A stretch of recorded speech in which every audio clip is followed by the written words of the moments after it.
In terms of scoring in this early part of the season, Abdu and Boychuk atop, and lots of goals actually, Jess. We've loved to see this so far. A couple of Calgary Wild players, Okoronkwo with that 2 fantastic goals earlier this week, and Quinn so precise from the penalty spot. But you have a feeling there's more offensive prowess on the go in this match as we take a closer look at the Halifax Tides and just the improvement that we've seen from them from game 1 to game 2. It was a rough one against the Wild to start the season, but only lost 1-0 on the road to Vancouver. Yeah, I thought they had some bright spots in that last matchup. You're seeing here creativity coming from them. You had intensity. They definitely were working on trying to stay compact in that last matchup, and I do think that there were bright spots in that. I would like to see them stay a bit more compact and sort of have that cohesiveness in this next matchup. But we saw so much intensity and so many great moments of creativity, so I would just love to see them stick to their game plan and bring that today. Coach Lewis Page said he was really pleased with his team getting back to some of the DNA that they've shown in training and bringing that to the pitch. He expects more in game number 3. There's Marika Gay, the first goal scorer in Tides history from Chateauguay, Quebec. So in front of friends and family today, 5 Tides players, in fact, with Quebec roots. So that'll be a nice moment for them in this match today. Early in the season, but the Montreal Roses have been the class of the field, 3-0. Perfect 9 points. They're looking to maintain that today, while the Tides looking for their first point of the season, their second straight game on the road. So we'll see what they have in store today. I'm excited. This season is just starting, and I think that this is going to get mixed up a little more by the end for sure. But this makes sense right now. Montreal definitely deserves to be on the top based on their performances. Well, stay with us. The Northern Super League continues just ahead. Montreal Roses FC hosting the Halifax Tides FC. The starting 11s just ahead.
Welcome back to our coverage of the Northern Super League as we get set to show you who the starting 11s are for both of these squads.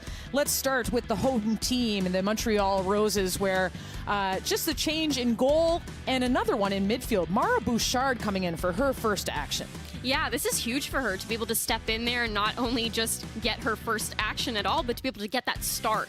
This is massive for her. I think that this is, she's going to feel a lot of emotions today, but she's a very well-rounded midfielder, so I'm excited to see her get in there. I also think Sauvé and Abdu are going to be massive for Montreal today. They are going to have a lot to do with that transitional play in the flanks and being able to create attack, but also need to stay engaged on the far side and being able to tuck across and help Bibeau and Bouchard deal with that extra midfielder that Halifax will have. Well, speaking of Abdu, we had a chance to catch up with her before the match. Hi, Latifa. You're back at home for a second straight match. What's been the feeling like at Stade Boreal in front of your fans and your family? It's been amazing. I mean, the support that we get is honestly, I felt speechless. We knew that the crowd was going to be there, but last game we felt it, and it was really heartwarming. You've scored back-to-back bangers in the NSL, highlight reel stuff. What has Coach Rosatoyu told you that's helped bring out your best side so far this season? I mean, the coach and the staff, they're just really proud of the effort that we're putting in training, because the way we train is the way we're going to perform on the weekend. So they just try to make sure that we're sharp so that we can perform to our best abilities on the field. You're facing a Halifax Tides team that's looking for their first points of the season. You're obviously 3-0. What do you need to do today to maintain that perfect record? I think that we just need to continue to focus on ourselves, focus on our qualities and what we know how to do best, and I think it will be fine. Thanks for this, Latifa. Good luck today. Thank you. As for the Halifax Tides, well, the big change comes in goal. Annika Toth coming in for Aaron McLeod, who picked up a knock this week, and I know you know this goalkeeper well. I do. This is so exciting. I had the opportunity to play with her in League One, and I think that she is somebody that brings, honestly, she's very confident. I've seen her grow throughout the years, and it's just so exciting to be able to see her there. This is a big moment for her, and I have no doubt that she'll step up to the plate. The front three obviously looking to break through. They had some moments last time, led by their leader, Cristobal Oduro, and we had a chance to talk to her ahead of the match. Cristobal, from a perspective as a leader on this team, what improvements can you make going into Game 3 that kind of gets you closer to your DNA as a club? I think for us is just sticking with the game plan and just trying to be as disciplined as possible, and honestly just putting our best foot forward as well. I think from the first game, obviously for us, it's something we want to put behind us, and we turned the page pretty quickly. We had a much better showing in the second game, but the third is just another opportunity for us to improve on what we've done and just really prove and show what the Tides are about. And every day we're getting a little better, and we like our progress, and I think it's a good game and challenge against Montreal today. Your front three seems on the verge of a breakthrough. What can you do individually and as a unit to convert in that final third? I think just trying to support them as much as possible when they're getting up there, and just communicating with them and trying to be a leader and letting them know, okay, now maybe we're going to play it through, now we're going to pass and try to regroup and all that stuff. So I think just being as vocal as I can with them and taking opportunities when we have them. Best of luck today. Thank you so much, Signa. Take care. Getting set for kickoff here. Latifa Abdu on the ball. There's a look at Halifax Tides coach Lewis Page. 0-2 on the season, but he says he's seeing some light from his team and the way he wants them to play. Robert Rosatoyu, all smiles right now, 3-0 on the season, but he says it's still the beginning of this project, as he calls, and there's always room for improvement game to game. A lot of these players knowing each other. A couple of Memphis Tigers there, and including my colleague in the booth here, Jess Lisi, former Canadian international for the youth squads. I'm Signa Butler calling this match today, and so glad to be with you as we kick off. Latifa Abdu getting things started for the Montreal Roses at Stade Boreal. Mara Bouchard getting her first touches and first action. Charlotte Bilbao handing off to Haley Whitaker.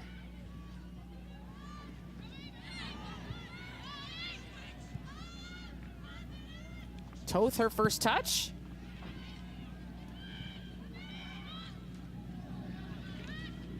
Well, won by Oduro. Sydney Kennedy. Pushing forward, Sydney Kennedy. Okay. Cross across to Kennedy. She's got that left foot. And into the arms of Lambert.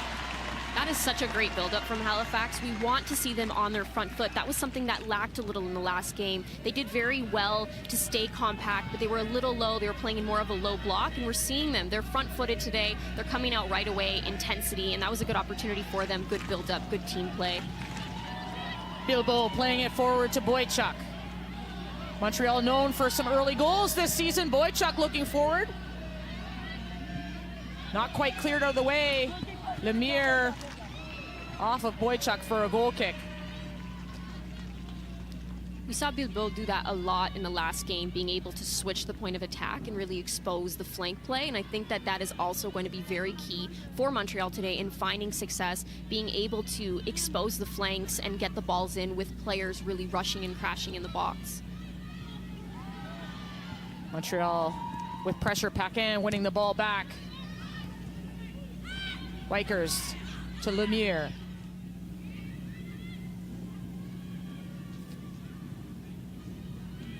Oduro looking to play through, but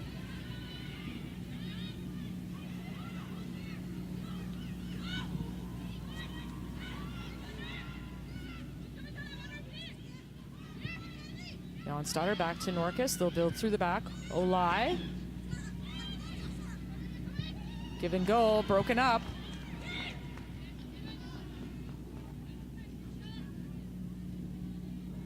Annika Toth, the 23-year-old, seeing her first action of the season. One thing that Halifax really has to be aware of as well is you are playing against two players. They have a front two. You're having Paquin as well as Boychuk being able to apply that pressure on their back line. They do have to be smart in their decision making and get rid of that ball a little quicker, because you will get caught. Because overall, Montreal has been known to play on the front foot, and they are very aggressive in their defending. But just those two players specifically, they're not going to give you the time of day to make a slow decision. And Lewis Page, in talking to him earlier this week, saying that Montreal does give you multiple looks during a game, and so you have to be on your toes and read those plays. Absolutely. Lining up in a 4-4-2 today, the Roses, while Halifax in those white and purple kits, going from right to left, are in a 4-3-3 as they've lined up so far this season. Gay. Sorola Miller. Handing off Norkus. Jonsdottir.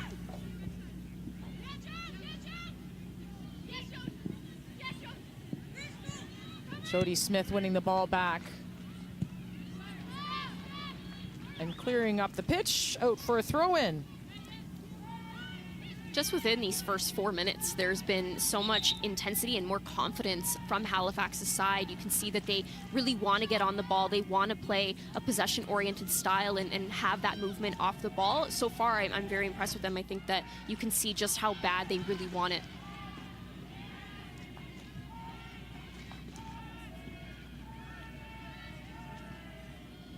Kennedy with the flick over top. Pushing through, the flick on, and there's a race for the ball, but Lambert off her line. Robbing Miller of a chance. And this is the creativity that we were speaking about. This is great creativity by Kennedy to be able to recognize that and get it over the top of Whitaker, and to be able to hit that across and create an opportunity for them. Obviously just a little too far ahead, but great opportunity. And I think if they continue to do that, they will find their footing and get one.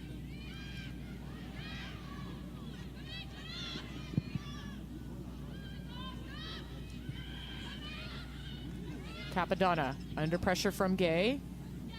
Back to Lambert. Lambert into the game for Anna Karpenko. And they've split the goalkeeping duties so far this season.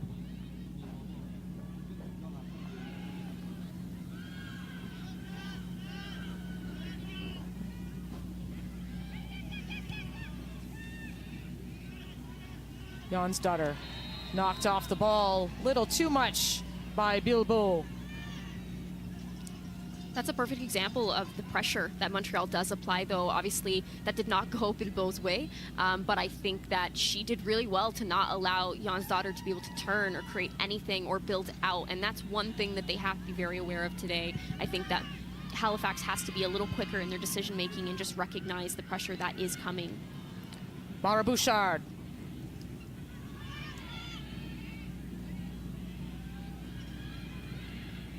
Abdu. Playing back to Lees.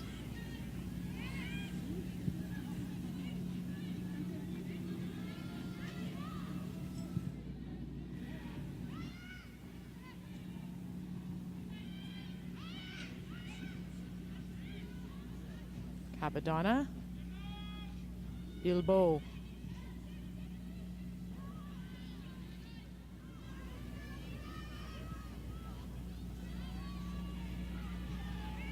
Boychuk quickly into Whitaker, who is pushing forward. Another thing to note about Halifax is they are playing in that lower block. You're seeing Oduro apply very minimal pressure and sort of get back into shape. They are attempting to keep that compactness, because that is when they're great, when they're able to stay connected through their lines, and that was one thing that, although they had moments of compactness defensively in the last matchup, it was in those transitional moments that you really saw them disconnect. So I think today, so far, they've already shown that they have improved in their compactness, and they are very much with the plan that their coach has set for them. I would just love to see them in those transitional moments. That's when I think it will be a great judge of how compact they're able to stay today. Lambert looking for that through ball over top, but Norcus is on it. Toth.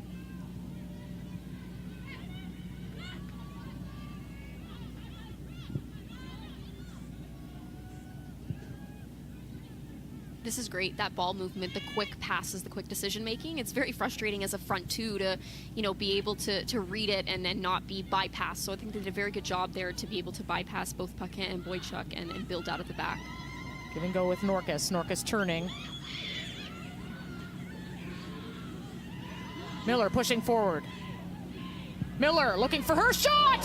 Oh, Lambert had to be on her toes and got a mitt on it just in time. That is a massive save for Lambert. That was great by Miller. I thought last game she was a star for them as well, using her pace and her ability to go 1v1, and she is not afraid to try it. I believe that was her left foot as well, to be able to strike from that distance. Just a very quality player. You cannot give her time and space, and I think that just proves it. Huge by Lambert to be able to save that and keep that out of the net. Sarah Miller, the Halifax native, one of the first signings with the club. Now, you mentioned that Memphis Tiger connection. Tanya Boychuk on the other side of the pitch. Miller, there's a few of them.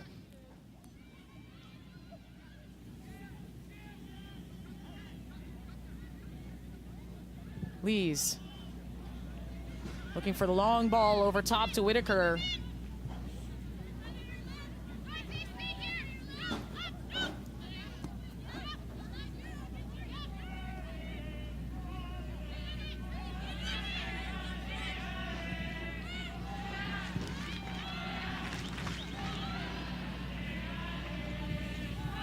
Active fans at Stade Boreal. A lovely day, just over 10 degrees. There was certainly a party atmosphere last week. They had lots to cheer about as Sauvé on the attack. Sauvé, her first touches, and will earn a throw-in. Corner kick, pardon me. This is a great ball in. Sauvé being able to bring this down and recognize what's in front of her. If you're not able to create a cross out of it, what better than to create a corner kick? That was very good effort by her, and great recognition by Lambert to be able to find her first time.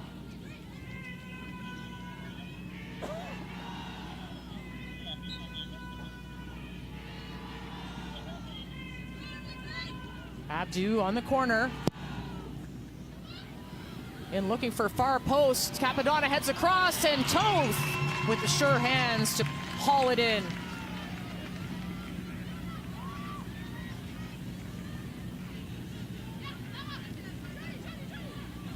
I appreciate her recognition of wanting to play quick, but unfortunately there, Miller is very much alone. There's not much she can do, even if she was able to control that and take potentially one player on. There was a lot of numbers around her, so I think she could have just waited there, Toth, a bit and allowed her team to get forward with Miller. That was one thing that last matchup, it was those transitional moments where you saw Miller isolated quite a bit on her own, especially out wide. There's not much you can create from that.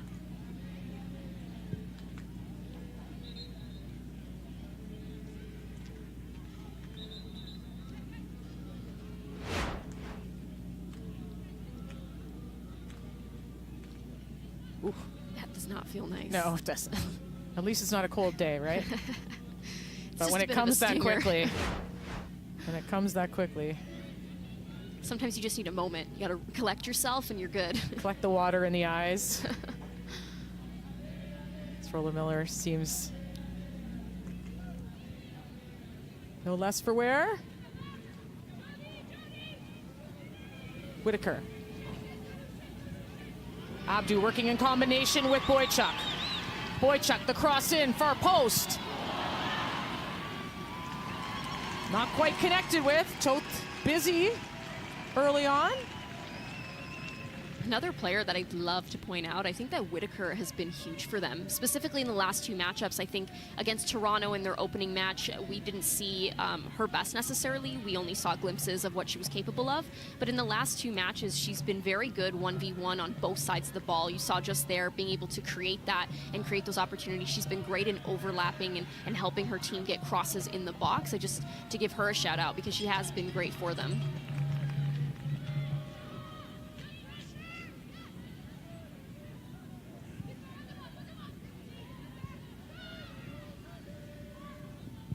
Bilbao looking for the switch across. Well brought down from Abdu. Whitaker again battling with Kennedy, and that would be a foul. She didn't hide that at all. No. That was interesting. The referee for today's match, Anne-Marie Cano. Yeah, I think just a bit of frustration there. That was a little bit extra. I'm not sure that was quite necessary to pull her down. You saw Kennedy attempt to go in there shoulder to shoulder. Definitely necessary from Whitaker. But sometimes you get caught up in the heat of the moment. Lemire, that wonderful left foot, we saw that on display in a few instances in that Vancouver match. Coach Page saying, always nice to have a natural left footer in the lineup. One thing about her, she's very calm. You can see it. She's very smart. She understands the game. Her IQ is very high, but she's very calm and she's very collected in her decision making. It very much helps out her team. Pushing forward, that's Kennedy. Speaking of left feet. And having to stretch out is Lambert. So Halifax with some nice build-up in that final third. Again, Kennedy's doing great today. She's able to really expose them on that flank, and that's something that I think they're going to find a lot of success in. She unfortunately wasn't able to wrap her foot around it as much as she would have liked to put enough power behind it for someone to get on it, but great idea from her to be able to recognize that cutback. Next time, I do believe she will be able to wrap her foot around that and someone will be able to get on the end of it.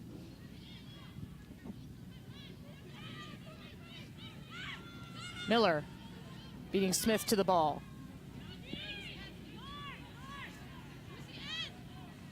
Smith holding Miller on the outside. Miller still with possession.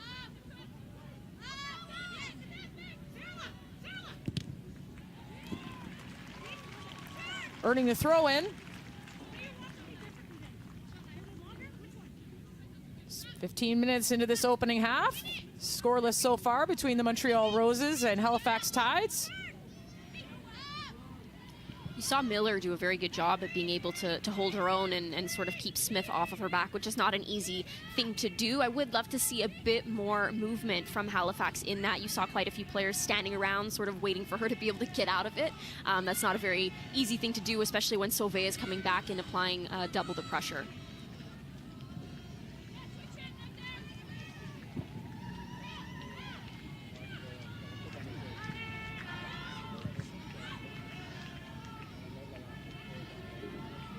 Lambert looking to find Whitaker, read by Jonstadter.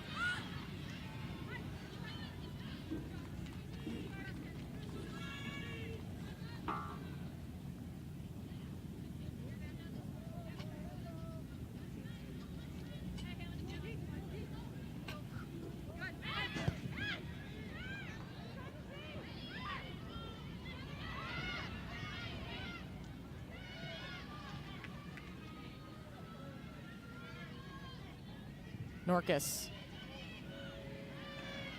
Looking forward, won by Montreal. Bilbao.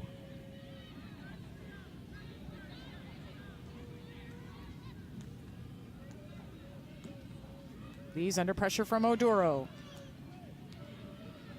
And Smith moving forward, and that's a tough foul. Olai crunching Jody Smith as she was making her way forward. If you really draw your attention to the middle of the park, you're seeing just how outnumbered Montreal really is in there, and Bilbao's confidence to be able to still get on the ball and find those half spaces. You saw Smith do a very good job to be able to come in there and also create and find space in those half spaces and get the ball and create something for them. Paquin. One back by Miller, but read by Bilbao. She was lurking, found the ball, trying for the through ball to Abdu, and Halifax will clear that out. Get their shape back. Whitaker.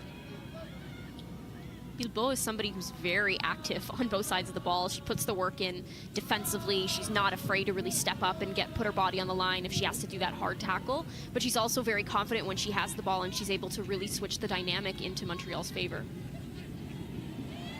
Sauvé doing well to win the ball back. Sauvé.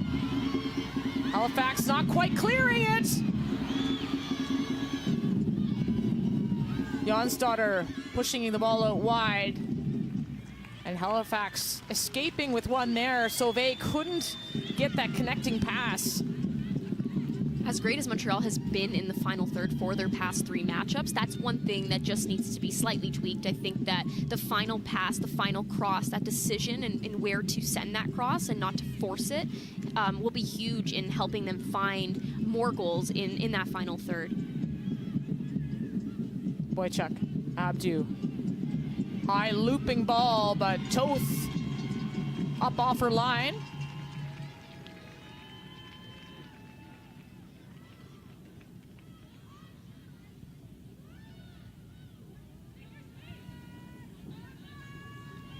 Toth, if you're just joining us, inserted into the lineup. Aaron McLeod out with an injury. The 41-year-old veteran who's played the previous 2 matches for Halifax. And Lewis Page earlier this week said they have no qualms about playing Toth in goal. She's got international experience, of course, with the Slovakian youth and senior teams.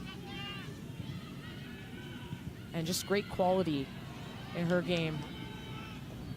Ouch.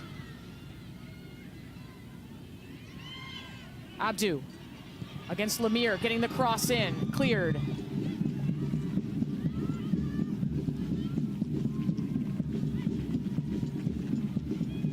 That's another example of them getting that ball in.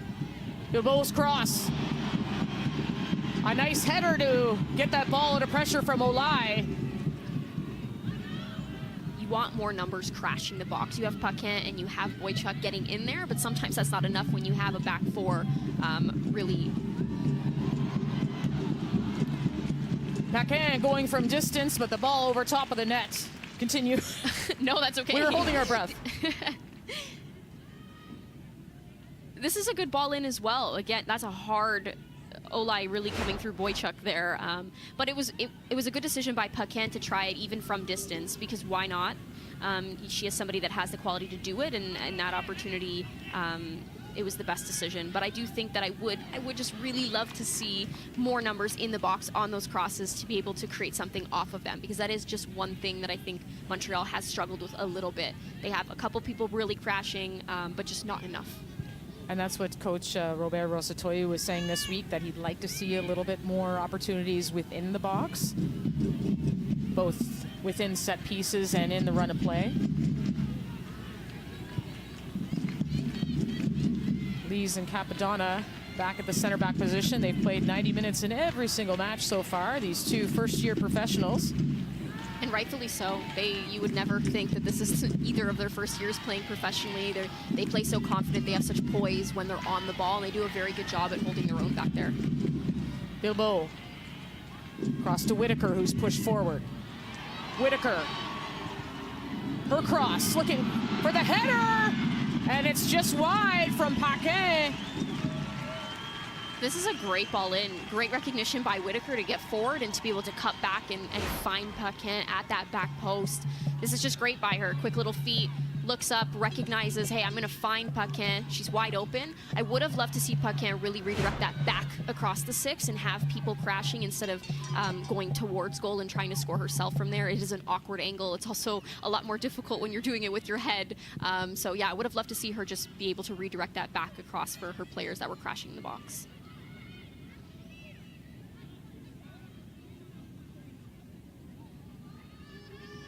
Haley Whitaker.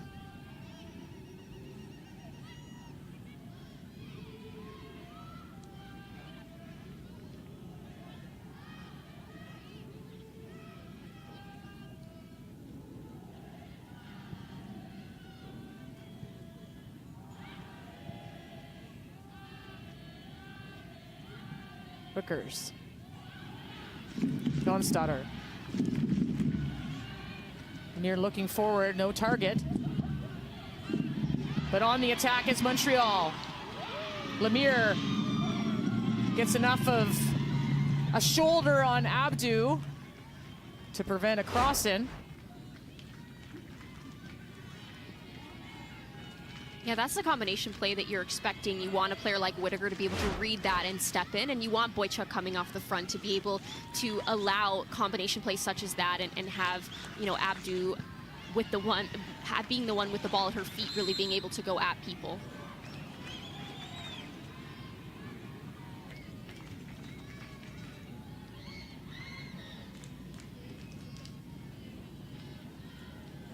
Miller a little slow getting up as Lewis Page looks on.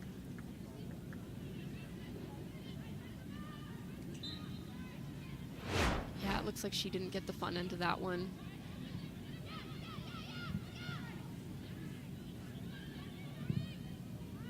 Jonstadter looking over top, no one there, so Montreal will start over from their defensive third. Lees.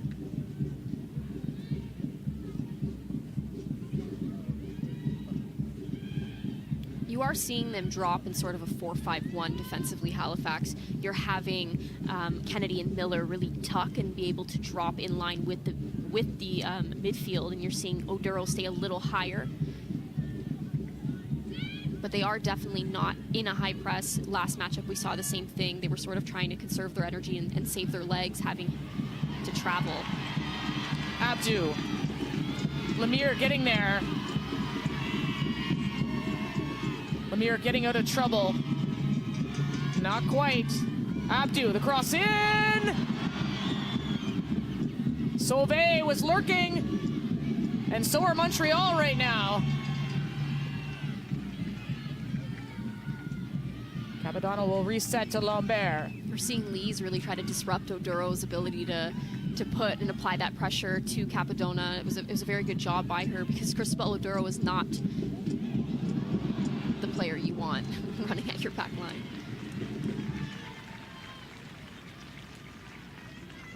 A look at Noemi Paquin and Haley Whitaker, both featuring in every single match here, and I think from game 1 to game 4 here, both players have impressed Robert Rosatoyu and his staff. And you see them both take such big strides each matchup. We see, it's almost like you unlock a new level each game. Lemire gets a foot in to disrupt that attempt from Abdu.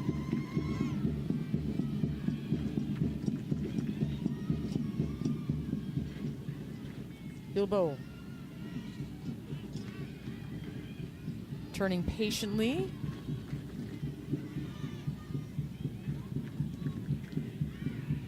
Bouchard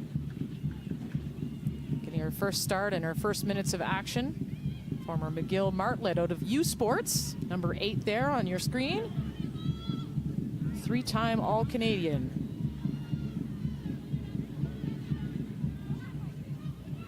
Bilbo under pressure from Gay. Has to turn back.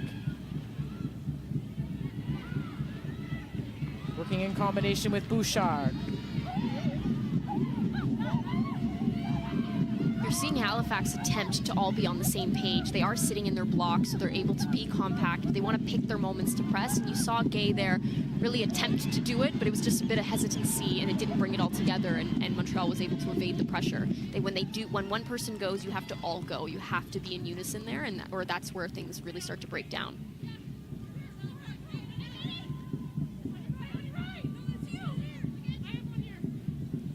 Sauvé headed away.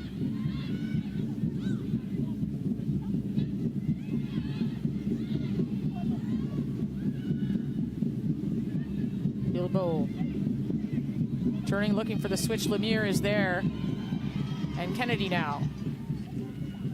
Giving chase is Boychuk. Boychuk.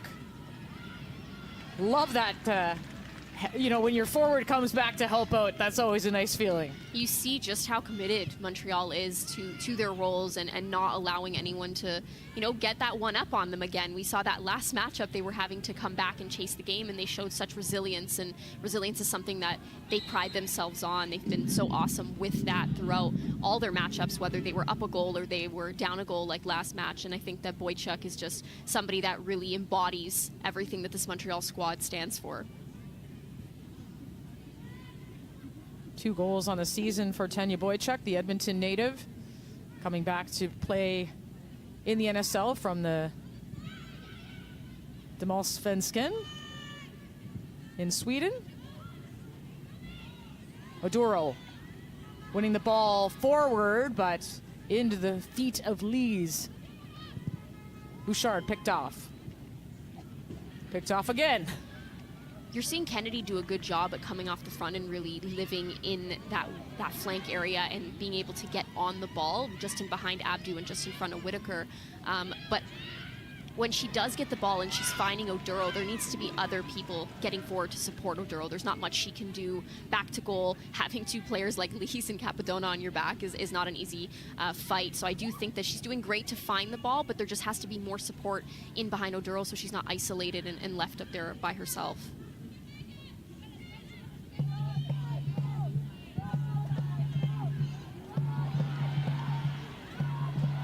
Sauve and Norcus battling it out. Sauve winning that. Norcus out for a throw.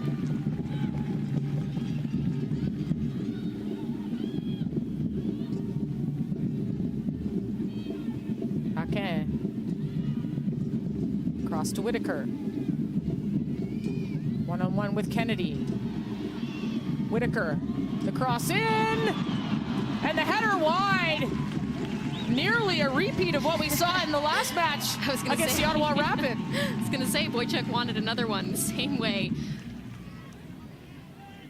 Yeah, that's a great ball in by Whitaker. Great footwork. Boychuk, you saw her laughing. She knew she wanted the same goal. It would have been an exact repeat. But good timing by Boychuk. It just unfortunately didn't redirect the way she wanted and went a little wide. But that partnership is one that's very fun to watch grow as these games continue to go on.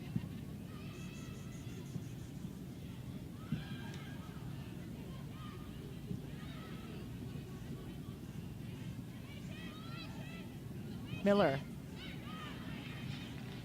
Shut down by Smith.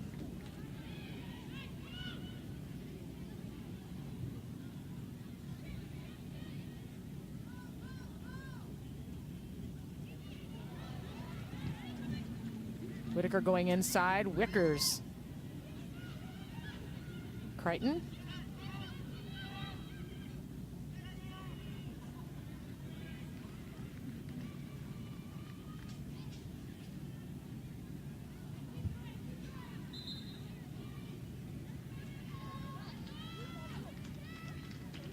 Oduro is a player that I would love to see really get more involved in the game in the sense of finding her feet, allowing her to be involved in more combination play. She's not a player that you play out into space and have her run and use her pace. She's more of a player she's very good at finding her spaces. She's very good when the ball is at her feet, and I just don't think that they've utilized her to her fullest potential yet because she hasn't been involved in the game as much as she should be at this point. Oduro, the 32-year-old from Brampton, Ontario. That hotbed of soccer in Canada. She said she doesn't know what's in the water, but when you look at players like Atiba Hutchinson and Kyle Laren, and I mean, the list goes on, really. And Cristobal Oduro, who's represented Canada at the youth level as well. Toth has to be careful off her line. Oh!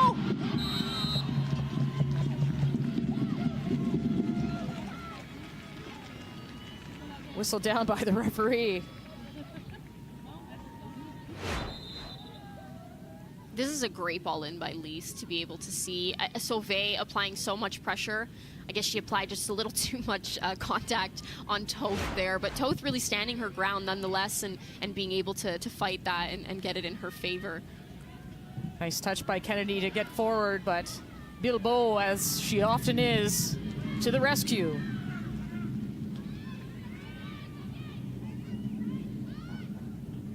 She's doing a very good job at really sitting right in front of Guay and Crichton and making it very hard for them to decide if they want to really break that compactness and break their shape. When you are playing in a low block, again, you choose to allow people in your zone and when you go and when you step and when you stay. And she's doing a very good job at really confusing them and making it difficult for them to make that decision.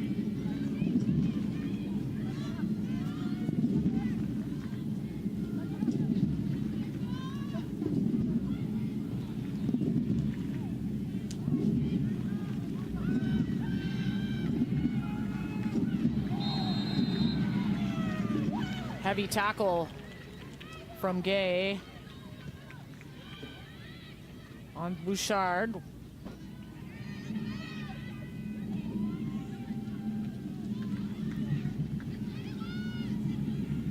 Boychuk lays in for Abdu. Abdu looking for the cross and will earn the corner kick.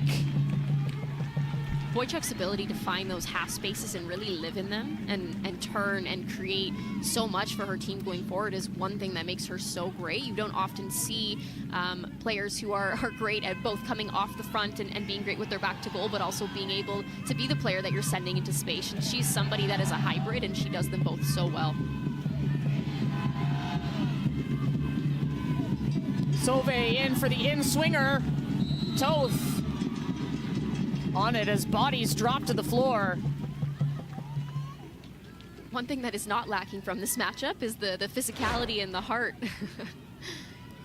You're seeing the frustration before the ball's even kicked. Whitaker is right in there.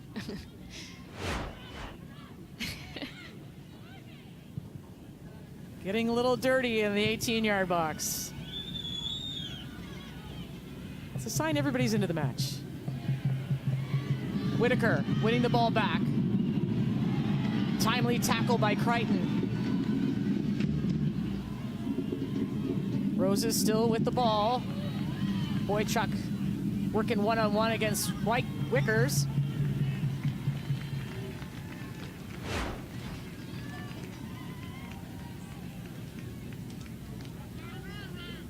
Crichton just doing just enough to unseat Whitaker. Whitaker looking very confident with the ball at her feet this matchup. She's not afraid to take people on 1v1, whether that's going to result in her crossing the ball, or in that case, she would have potentially had a shot come off had she not been tackled last minute.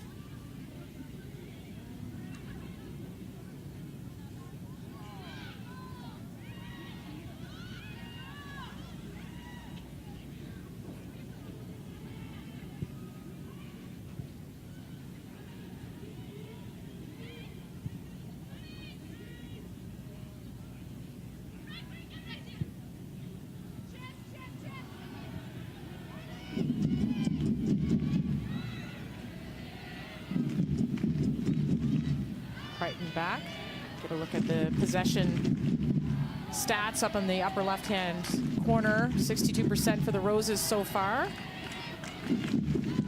I think when you look at the possession stat as well, one thing to just keep in mind, I think with Halifax playing in more of a low block, you have Montreal able to just pass the ball alongside the back and really recycle and keep it, and that also plays into it, because I do think that now as the half has gone on, Montreal has definitely been fully in control and controlling the dynamic into their favor. But at the beginning of this half, we really did see Halifax have a lot of bright spots and be able to play more front-footed, but we are seeing them drop a little bit more as this match has gone on.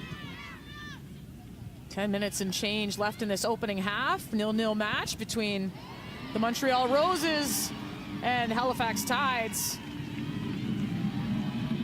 at Stade Boreal. The first stadium dedicated to women's professional soccer in Canada. And a lot of these players on both sides of the pitch have played at this facility over the years, whether it's provincial, League One. There's the players down on the opposite side of the pitch.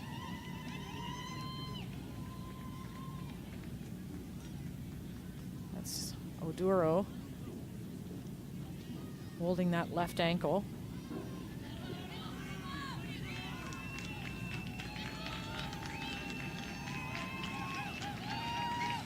One of the leaders on the team, Cristobal Oduro.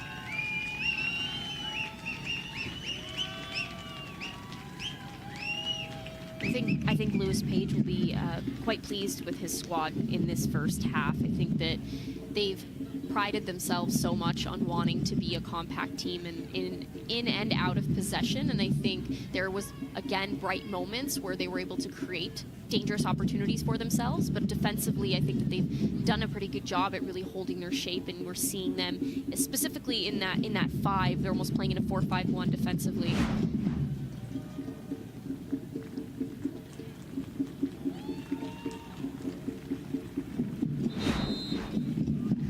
Whether she feels a tweak or this could be a tactical reset from the Tides, we'll see.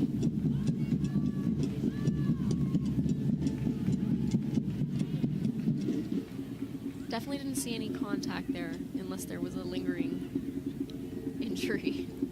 An earlier tackle, perhaps. Yeah.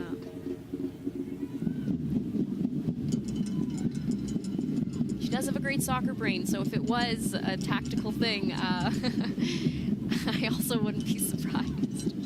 Oduro, 12 years of professional football all over the globe as well. I said it was at our media day this year. I said, oh, you've had the United Nations of professional stops, and she had a laugh. And she's back on the pitch, Cristobal Oduro. Toth picking up the ball. You're really seeing Sauvé today on that front foot, and that's something that we've wanted to see from her more and more, because she is a player that Rasatoyu has mentioned to us. She's used to playing in more of a fullback role, so really getting her to go forward and just have that confidence and play with that freedom is something that he has to remind her of from time to time, and we're seeing it today. She's very much playing on the front foot, and she's doing great things for her team when she does. Lemire escaping pressure to Oduro.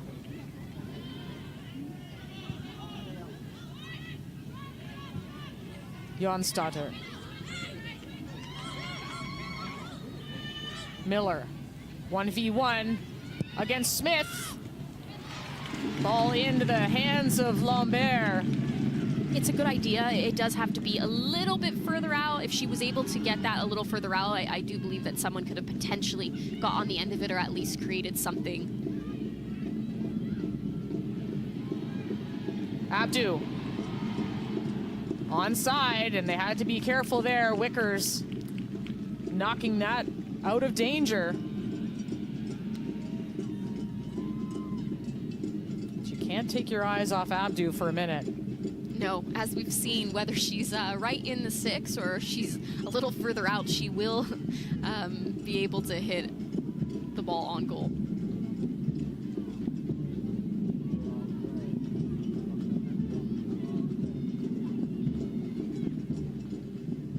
Five minutes left in this opening half. Another set piece opportunity here. Sauvé on the ball.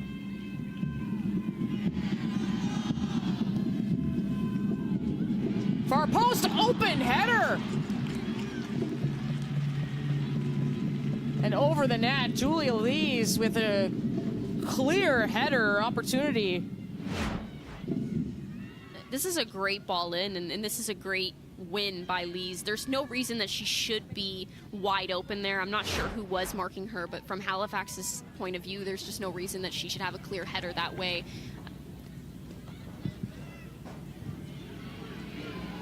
Ball one to Sauvé. Backhand tackled.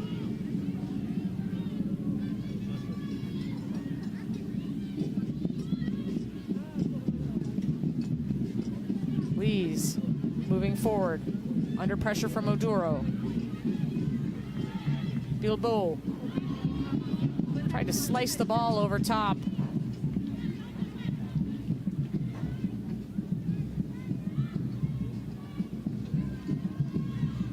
former center back, Signa, did you ever find it difficult to switch between the technique it takes to have a defensive header and an offensive header?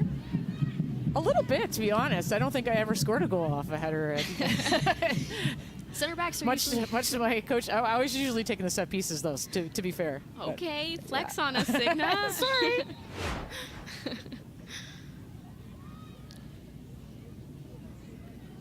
Ooh, just awkward. Yeah, it looks like she just got tripped up herself there, rolled her ankle as she went to plant. And sometimes those are the worst ones, with no contact.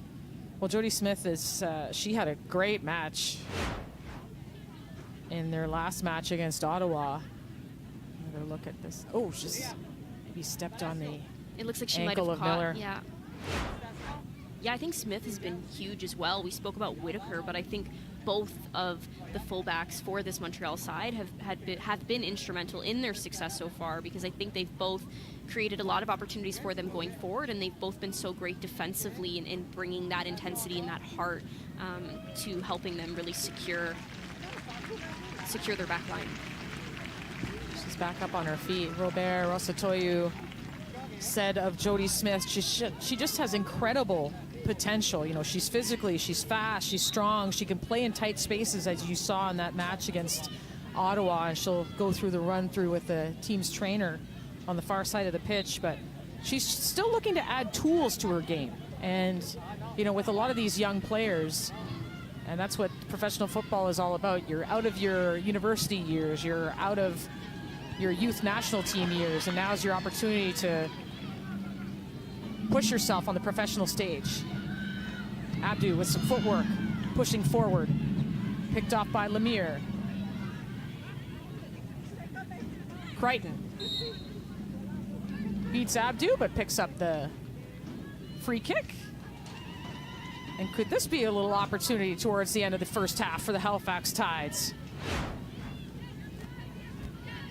Just that calm, cool collectiveness, again, from Lemire. And this is great by Crichton to be able to go inside and attempt it, because that is what you're going to win at the end of the day.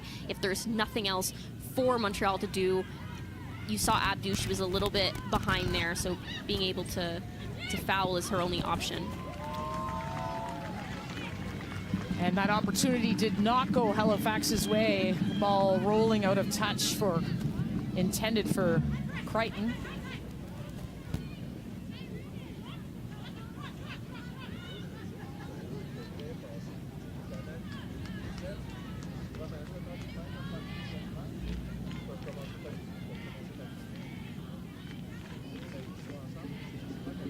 We're seeing them play a little higher up right now, Halifax.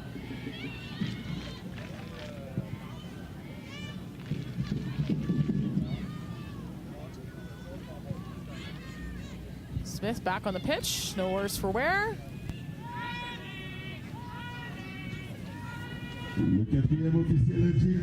Three minutes of added time in this opening half. Forward touch from Whitaker, but the ball sprayed out of touch. That's a great first touch by Whitaker, to have her touch really lead her into her next movement. Unfortunately, it didn't go her way after that, but that was just some great quality from her.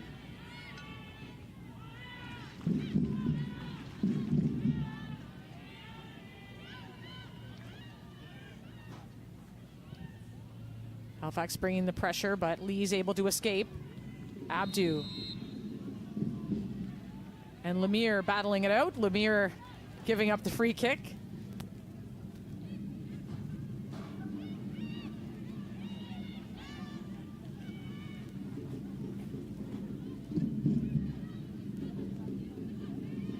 Is there an offensive opportunity in these final minutes of added time?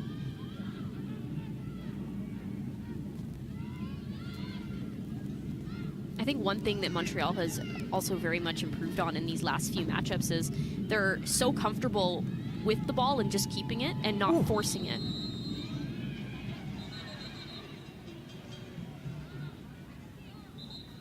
Players arguing they wanted some advantage there.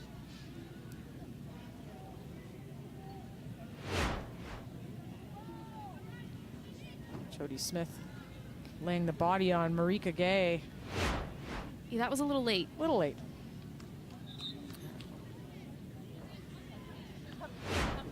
Canada's. She also caught her when she was off balance, about to hit that, which makes the fall that much harder. She looks like she's in quite a bit of pain. Okay, the former Canadian Youth International getting some attention. Of course, that first goal in Tide's history against the Calgary Wild. As Lewis Page looks on. Page actually born in Quebec. He lived there in Longueuil until he was 12 and then moved to Chester, Nova Scotia on the South Shore. Many years at UPEI, almost 30 years there as the head coach of both the women's and men's programs, and back home in Halifax where he spent time with the St. Mary's Huskies. I can say that as a Santa Marian myself, so. Glad to see Marika Gay back up on the pitch. Let's take another look at this, Jess. Yeah, again, this is just very late and very unfortunate that she was already off balance looking to play that through ball. You can see Halifax's forwards a little frustrated. They really wanted that advantage, but it did look like Gay was in quite a bit of pain. Enough for the referee to blow that down.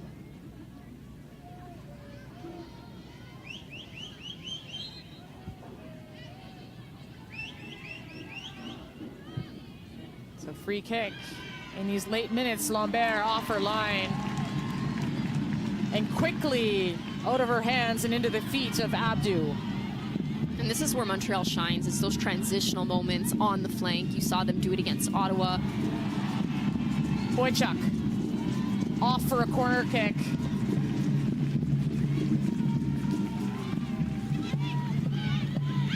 Looking for a short one.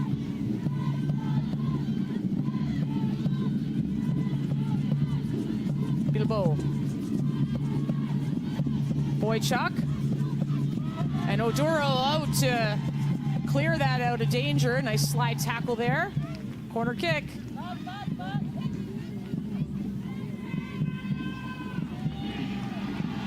It's good defensive work by Oduro.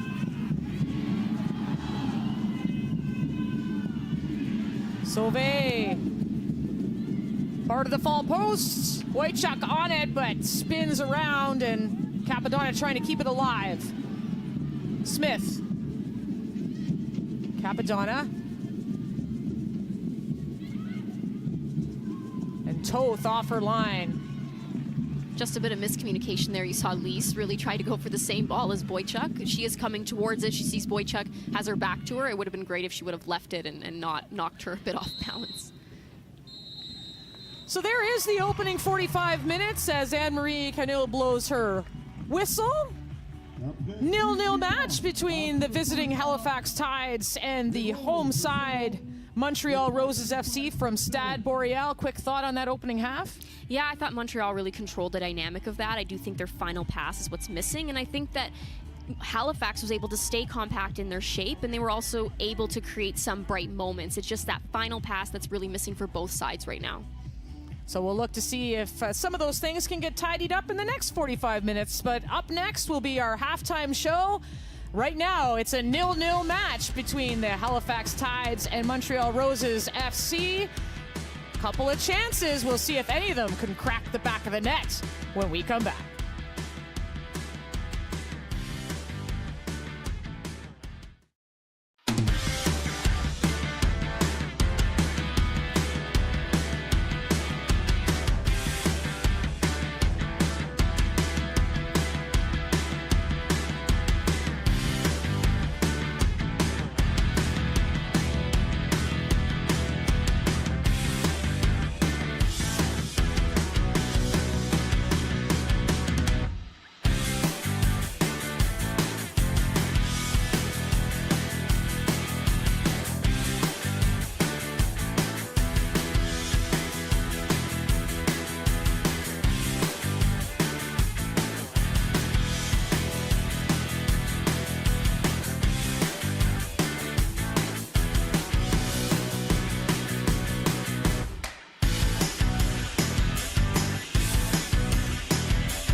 AFC Toronto, Emma Regan. How you doing? I'm good, thank you. Thanks for having me. Well, congrats on the first win of the season. And, you know, a word we've been hearing, echoing throughout the team, has been resilience. How would you describe that feeling of resilience within the team, both on and off the pitch? Yeah, I think it's really good. And I think we also have a lot of belief in ourselves and the fact that we actually probably haven't even played to our full potential yet. So I think just knowing that in the back of our minds, it's easy to be resilient. And, you know, we know that if we continue to do the right things, that, you know, it'll come and it'll translate on the pitch. So I think that is a big part of our resilience. It showed up against Calgary, as mentioned, your first win, 2-1 the final there. And Calgary was coming in feeling pretty good. They had just come off a strong win over Halifax. What do you think was the difference in the performance for you getting the 3 points? I think we were clinical. Obviously, Esther having some great finishes that, you know, that always helps when you score a banger.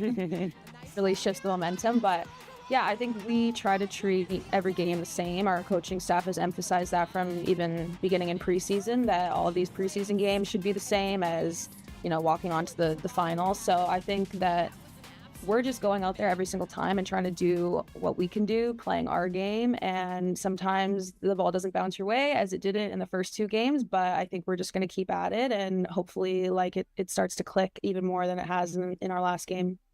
Well, you mentioned Esther Okoronkwo gets a brace in that game as well. How would you describe those goals? Just watching them, and you mentioned a banger. I mean, those were some highlight reel goals. Yeah, I think she's very calm under pressure. She has a lot of confidence, and so I think we need to keep feeding her the ball. You know, when you're 9, it has a hot foot like that, you just got to get them the ball and give her the freedom to make that happen. And, you know, it's not always going to come off, but I think we need to encourage her to keep trying it. Yeah, great link-up play. And, you know, sometimes some teams can hit the ground running. Other teams, as you mentioned, I mean, here you are, third game, you get the win. But what is it that you're feeling about each other where you're like, okay, if we do stick to what we're working on, it will come together? Like, what would you even say is a little bit of that identity of AFC Toronto? I think defensively, our pressure. I think if we keep bringing that and we keep making it difficult for teams to play against us, that allows us to be really effective when we win the ball back. And then, yeah, I think offensively, we want to be creating chances. I think maybe ironically, we actually didn't create as many chances in our last game as we had in the first 2. So being attacking and going at goal and shooting and making it difficult for other teams to know what we're going to do. I think we have an array of different ways we can score. You know, Esther outside the box, link up play, over the top for Kaylee on our first goal. So I think being very creative up there, being very just working off of each other and being deceptive in what we're going to do, I think hopefully that starts to click even more. The last time you and I spoke, we were a few weeks out from the season starting, and there was a lot of what ifs, like, what if this happens? How are you going to feel here? Maybe this, maybe that. Well, now, you know, right? Season started, you're well underway. What's surprising you right now about the NSL and just kind of getting it going and seeing this, what was just a dream, come to life? I think one of the great surprises has just been the support from our fans, from fans all across the league. Seeing Montreal play in the first ever women's stadium, like, that's very cool. So I think all the support has been amazing. I think we knew the quality was going to be really good. We knew it wasn't going to be straightforward and easy. Like, we talked about that as a team after our first 2 games. We knew that we weren't going to go undefeated in the season. Like, that's a bit unrealistic. So weathering the storm of some defeats, like, that's going to happen at times in your season. And I think I have not been surprised by our team's resilience, and hopefully we can continue that. Is there any message that you'd like to give to the Toronto fans, right? They've been showing up, as you said. Is there anything you'd like to say to them? I would just say a massive thank you. Thank you so much for the support. You were out here in great numbers. It was pouring rain at our last game, and you still showed up for us. So thank you. We'll get you some more wins. We're on the right trajectory now. So thank you. Awesome. Emma Regan, great having you on the show. Thank you. Well, thanks to Andy and Emma for that interview. And the much anticipated matchup between AFC Toronto and the Vancouver Rise is tomorrow from York Lions Stadium, Mother's Day event, 2 p.m. Eastern Time. Can't wait to bring you that one. Great atmosphere at Stade Boreal. Of course, Mother's Day weekend, family and friends on hand to watch these two teams in the first and only stadium dedicated to women's professional soccer in this country. Let's take a look at your first half highlights as we bring you this halftime show brought to you by BMO. And Halifax Tide Sydney Kennedy, the left footer from Fletcher's Lake, Nova Scotia, had a few activities in that opening half. Yeah, I think she was great in the first half for them. She was doing awesome to be able to come off the front and really find and live in that pocket in front of Whitaker and behind Abdu and be able to create opportunities going down the flank. Nothing has gone her way so far with that final pass, but I do think that she was a big bright spot for them. As for Montreal Roses, their play in the box has been dangerous, have been missing that final, finishing touch, but they certainly have been buzzing around the Halifax goal. Yeah, absolutely. And that's something that they came into this match really focusing on. They've never lacked the ability to get the ball into the box. It's just always been that final finish. We've seen Whitaker really come alive. We've seen Boychuk put the ball in quite a few times, Abdu as well. So Vey really playing on the front foot today. But I would really love to see just that final product really come together, have more numbers in the box, really crash, have that intensity. Right now it's sort of a lone effort every time that ball does come into the box. A great lone effort at that, but there does just need to be a few more numbers. Well, in terms of the statistics, shots on target favor the Halifax Tides, but it is the possession stats certainly that go in the Roses' favor. Yeah, 61.3% really stands out. I think that Montreal did overall dominate the dynamic of it. I think Halifax had done well with the moments that they created, but just still a pretty much overall dominant performance from Montreal. 45 minutes left to play, of course, in this matchup from Stade Boreal. 0-0 match between Halifax and Montreal. Great atmosphere to see the Canadian futsal team, 4 wins in 5 matches to win the CONCACAF Championship, and they're off to the World Cup in November.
Now it's time to welcome in a very special guest from Calgary Wild FC, Callie Johnson. Thanks for joining us.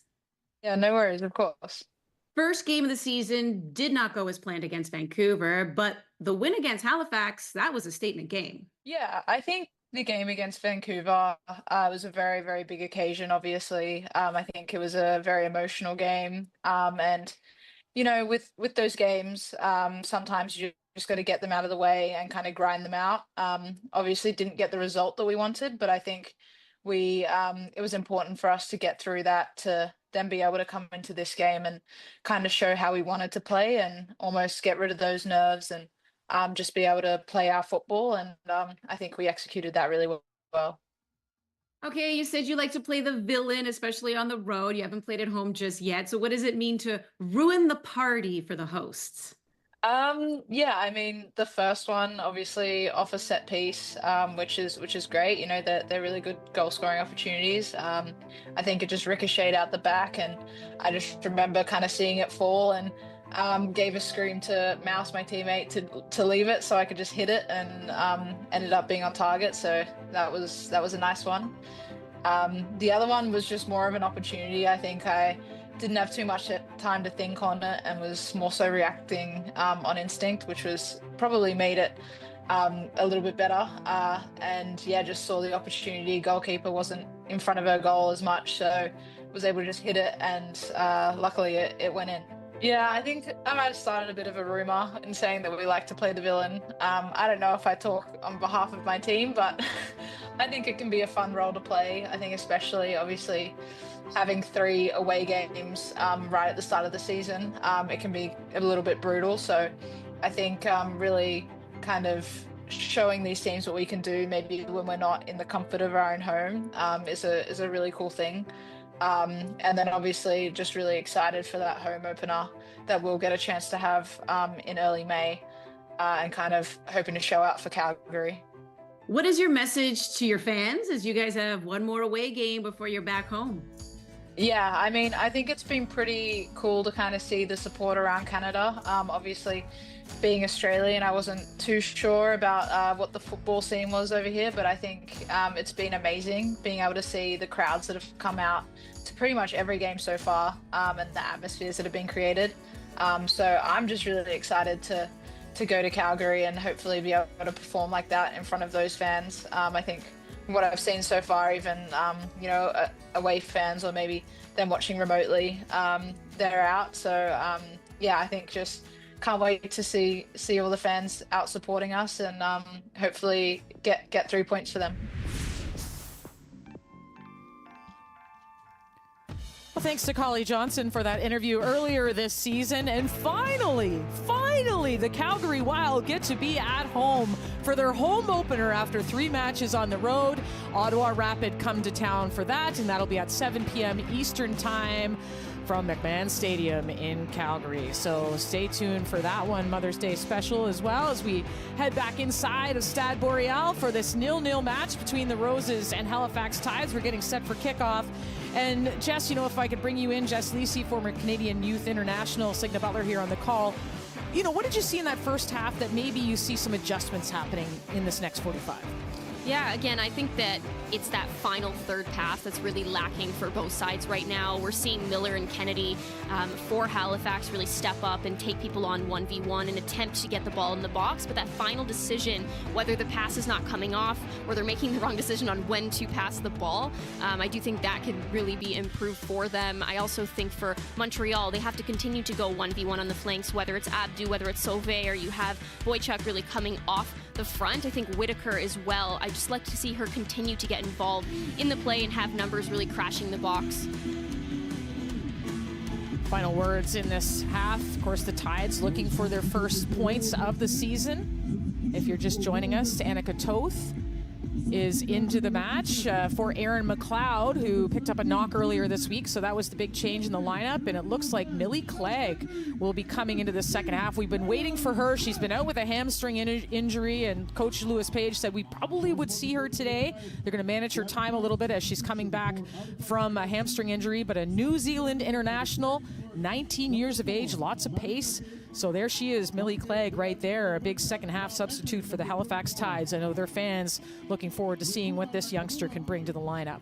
Yeah, I think she's going to be an exciting addition to them. I think that she's going to bring a bit of flair to their attack. We've seen that lack a little bit in the first 2 matchups. And I just think that she's going to bring something different than we've seen. A bit more pace, a bit more creativity, and just that youthfulness that we really need to see from the Halifax Tides. Another substitution into the game, Megumi Nakamura, who had some great moments in that match against the Vancouver Rise, coming into the midfield. Although you never know where she's going to play, because she ended up playing almost as a 9 last week. So she did, and she did well at that. She brought a lot of creativity.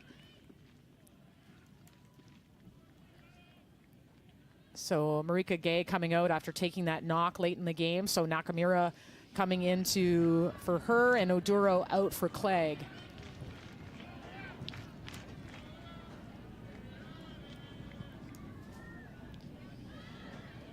For the Montreal Roses, Jody Smith coming out of the match early. Again, she took a bit of a knock near the end of that 45 minutes. So Lara Schenk coming into the game from Hanover, Germany. Most recently playing in Belgium and Spain. So Clegg, you see up front there, heavily taped on that right leg.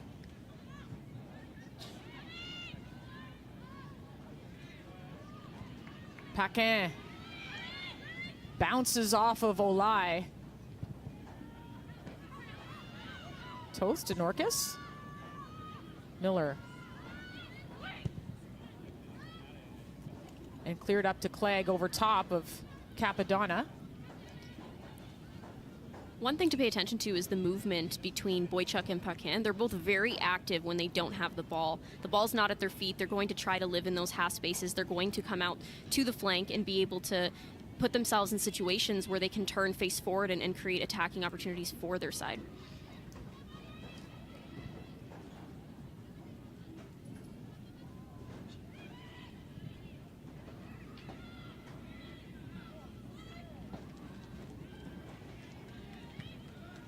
Schenk to Sauvé. Sauvé and Norcus battling. Sauvé with a nice mag. And the ball across. Abdu. Lemire stopped that. But the shot from distance.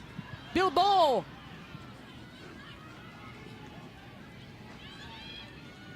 Lemire managing against Whitaker. Whitaker. Abdu, nice turn. And that shot from distance, boy, you have to watch that foot from out there. We almost saw deja vu again. That is her sweet spot. This is great little cheekiness from Sauvé. Again, we've been wanting to see her really come alive in that final third, and today I think is the day that I've really been able to say she has been great with her feet. She's been great in getting forward for her team. This is a great attempt. I keep saying great because it just keeps coming off my tongue that way. But I think that Abdu has been awesome for them in creating those opportunities and has to just keep trying it. Norcus. Under pressure from Clegg. Clegg. First touch.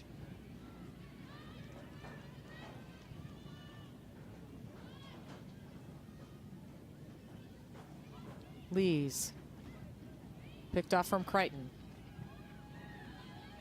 The ball through. Clegg trying to find some space. Broken up. There's not really much she can do with that. That's hit a little bit too far forward. It's not quite to her feet. And she's also playing against two players like Lees and Capadonna who are not going to give that up so easily. It's not easy to be able to split those two on a good day. So I think that, you know, you have to be able to find feet there, or if you are going to play her into space, it has to be a much better ball than that. A nice touch from Paquin. Paquin looking forward, finding Abdu. The touch not there, but the strike is into the hands of Toth. That's, again, another perfect example of Paquin being able to really come back and find the space, find the ball. She wants it, she demands it, and she's able to recognize, hey, I gotta find someone's feet here. I'm a little too far out. Paquin, the ball given up, looking for that bending shot. It's wide.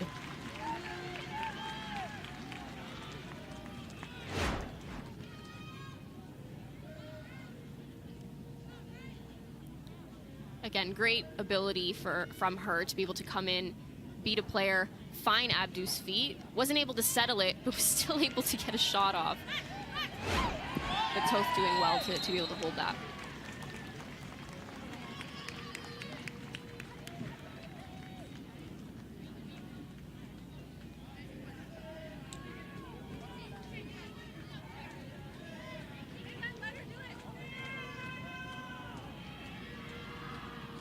Another set piece opportunity for the Montreal Roses 5 minutes into this second half. They've done well so far in being able to win that first ball. They haven't been able to quite connect with it to get it on frame. But from Halifax's point of view, they're giving too much time and space to Montreal, and you cannot do that inside the 18 when you have players like Lees, like Boychuk, jumping for those balls.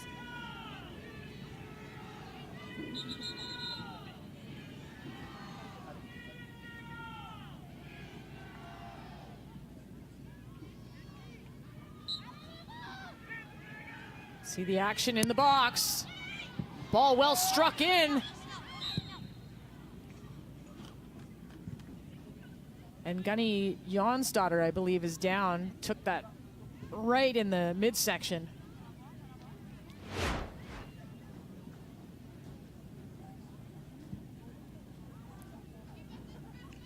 Yeah, that hurts.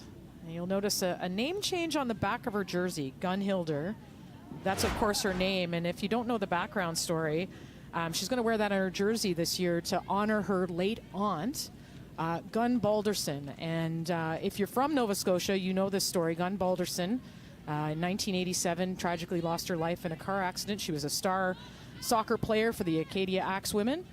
And since 1988, they ran a tournament in Gun Balderson's name. So if you were a young woman playing soccer, you played in the Gun at Acadia University. And not running anymore, but it ran for, boy, since 1988 up until about 2022, minus the pandemic. And yeah, a really beautiful thing for young soccer players across the province. And we used to have teams come from the United States sometimes, and from Newfoundland, and all over the Maritimes to come to that tournament. So nice to see that Nova Scotia connection with Gunny Jan's daughter.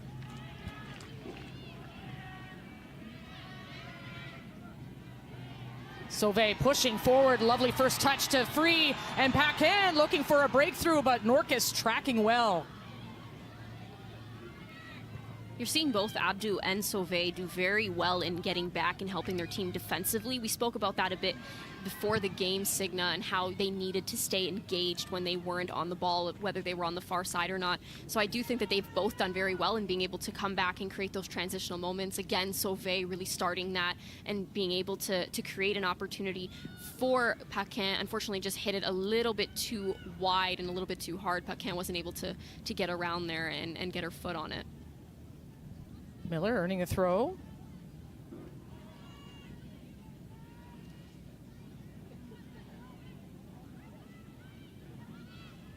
Nakamura trying to turn on Bouchard. Does get forward, earns another throw in.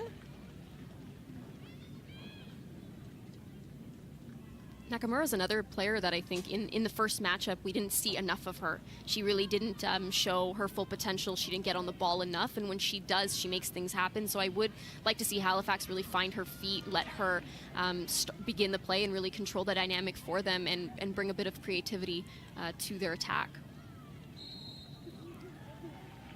Sydney Kennedy picking up the foul and frustrating Haley Whitaker. That is a fun matchup to watch. Both these players are not wanting to lose this 1v1 battle. You're seeing them time and time again go at it. Whitaker is frustrated. Great battle between those two players today. Jan's daughter to Miller, and a foul there as well.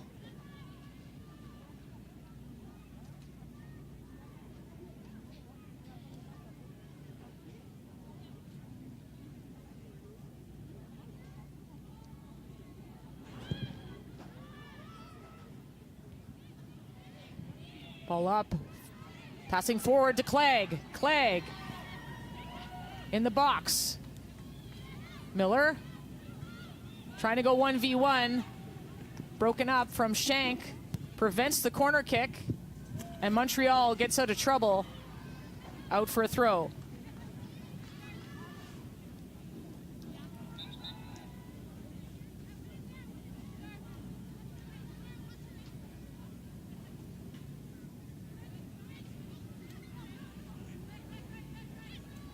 Kylie Norcus is another player that she didn't start last matchup for them. She came in today, was able to get the start, and I think she's held her own today. She's not having a very easy matchup to play up against. I think Sauvé's been awesome. You have Paquin really coming out there as well, giving her a hard time. So I think that she's done well to hold her own, and we're seeing her bring her physicality to the game and a bit of her pace, and just doing well in those 1v1 battles.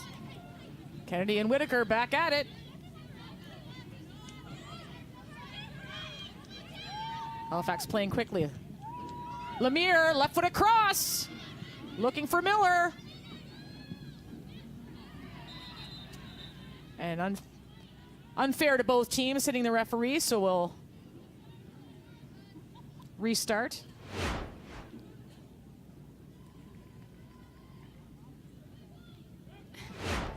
Just getting a little tangled up there.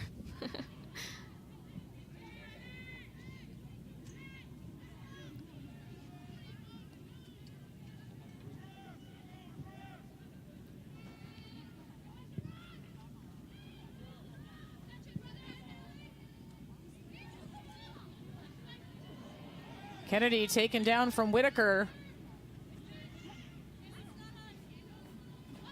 And earning the free kick, I believe. Oh, it's going to be a throw-in. You saw Kennedy having a word with the ref. Wasn't too happy about that arm grab there. We get the benefit of little close-ups.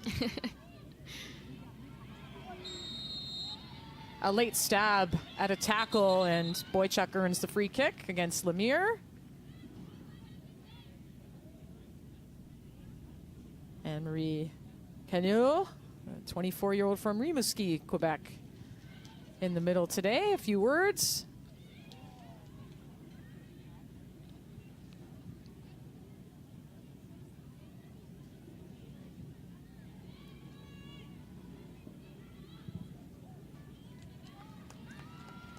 Ball played forward. Paquin giving chase against Norcas, but whistle blows.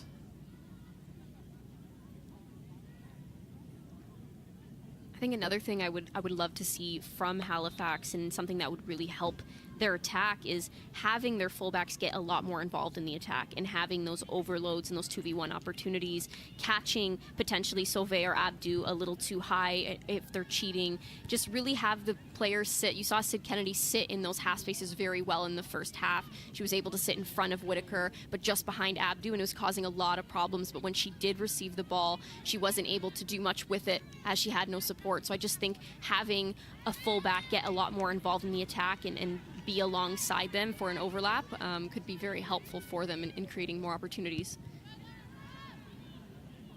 Halifax with a bit of pressure now on this right side.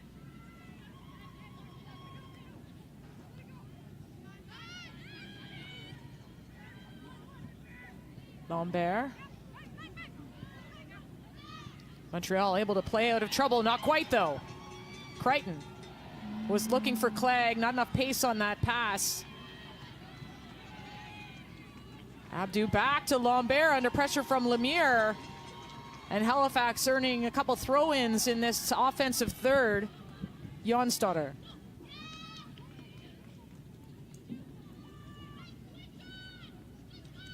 There are moments to really keep the ball and play that simple pass and be calm, cool, collected, but there are also moments where you have to have a bit more urgency when you have someone high pressing you in and around your 18. Lees to Lambert. Capadonna. Whoa! This could be trouble! Sid Kennedy taken down in the box, no call. Miller still has it. Miller looking, oh, cleared from Whitaker. Halifax with the best chances of the game, and Page has his arms up on the sideline wanting a call. It's a very uncharacteristic giveaway by Bilbao, but very good effort for her to be able to get back. I can't say if that was a PK or not. This angle, it was a little difficult to tell. If we do get a replay, we can chat about it, but... and that will be a foul call on Bilbao. Here's another look at it.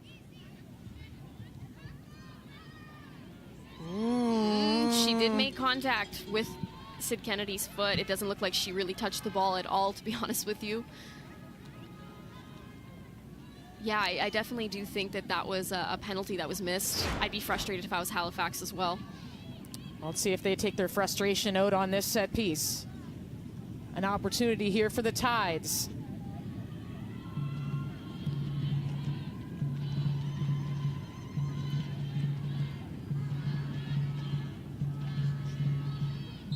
Jonsdotter and Kennedy on the ball. Kennedy off the wall.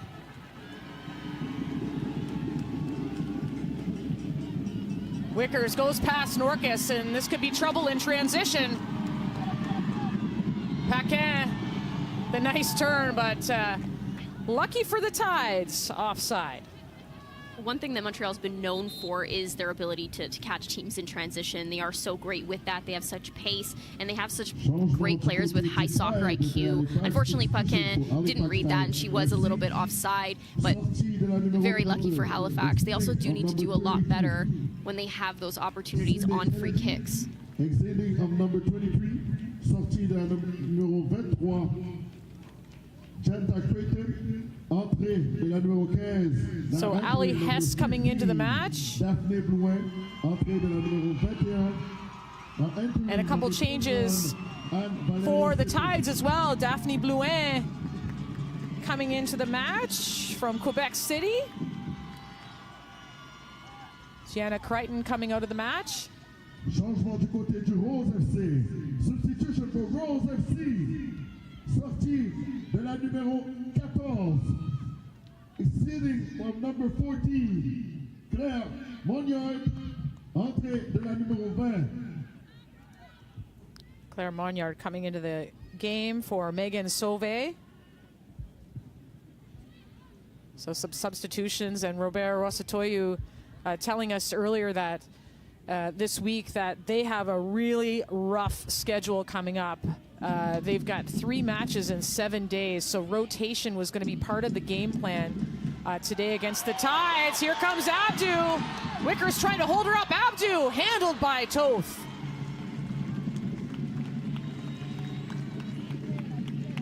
You're seeing Abdu try time and time again. She is not afraid to strike from distance. Whitaker again doing a very good job. Nice little touch by Hess, and Abdu's ability and her pace coming out. She could have potentially taken a few more touches, but I do think that, you know, great effort by her, just continuously showing what she brings to this side. Changement du côté du Rose FC. Substitution for Rose FC. Sortie de la numéro 20. Exceeding of number 20. Megan Sauvé.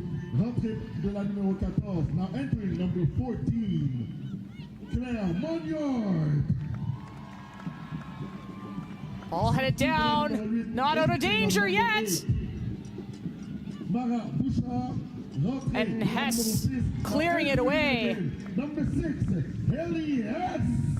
You're seeing that great defensive effort from Lees, not being, you know, not backing down, whether she is in that 18, she wants to get the ball out, she's going to put her body on the line, and that just speaks to the confidence and the poise that we spoke about earlier, Signa. First year pro, you would never know it. Just such a great talent back there for Montreal.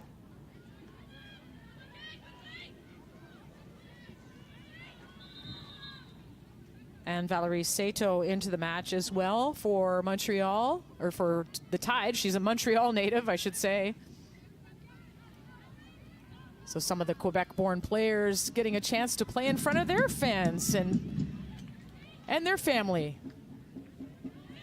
as the visitors. Montreal looking for a cross. Whitaker. She delivers across. Toth, those long arms. Making sure nothing happened out of that. Toth is doing a really good job at really owning her 6-yard box. I think that she's come up big for them quite a few times.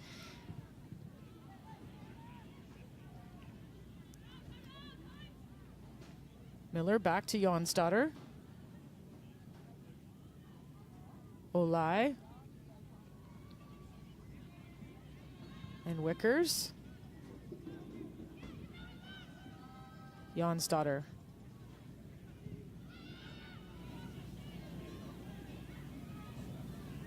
Nice move to run across her body, but didn't work out.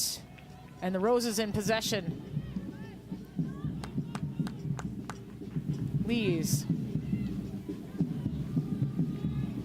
That Paquin and Boychuk partnership is one that I think is going to be really exciting to see develop as these matches go on. We've already seen it grow so much since the first matchup, whether they're on the ball or off the ball, their communication of when to step and when to press has been great, and I think that they're a very lethal force when they're as individuals, let alone when they're playing together and on the same page. So some pressure up front from Blouin and company. Blouin's got to come to that.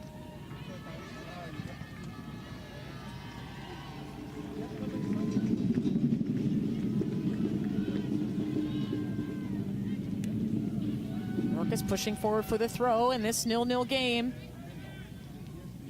Nakamura, flick over top, beats Schenk to the ball. Nakamura in trouble! Oh, and Sato with a chance Lambert had that spill out, and Sato had a big opportunity to bury that.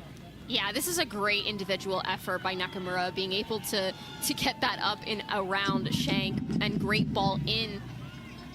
But it just needs to be better here by Cito. There's no reason that that should be going out of bounds. You're inside the 6. I know, of course, there is the pressure from Lambert, who was just there and is clawing at your feet, but it just needs to be better. It needs to be more clinical, because those are the opportunities that are going to come back to bite you. Sato, another Memphis Tiger in the lineup today.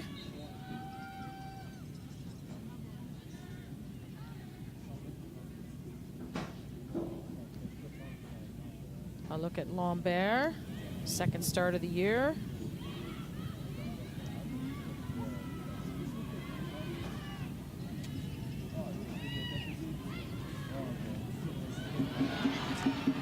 Norcus getting a foot on it. Olive. Back to Wickers. Jonsdotter and Norcus playing out of trouble. Back to Toth. This is nice from the Tides.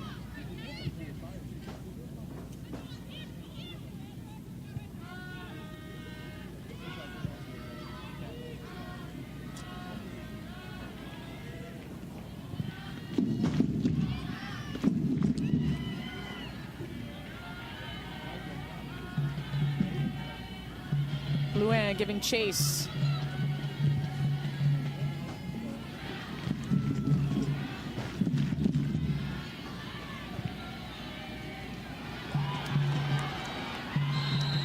Abdu earning the foul and grabbing her leg. That's not good news at all.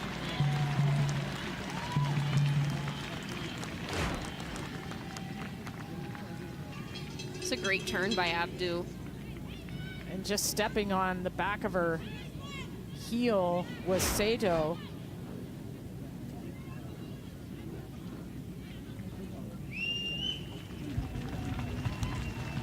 Back up on her feet. Yeah, glad to see she's back up and walking. Carton jaune au numéro 8 des Tides Halifax. Yellow card for number 8 of Halifax Tide FC. Karima Lemire earning a yellow card. La minute 69 at minute 69. That tackle, Lewis Page urging his team. They've shown some moments in the second half. It's still a 0-0 match. Set piece.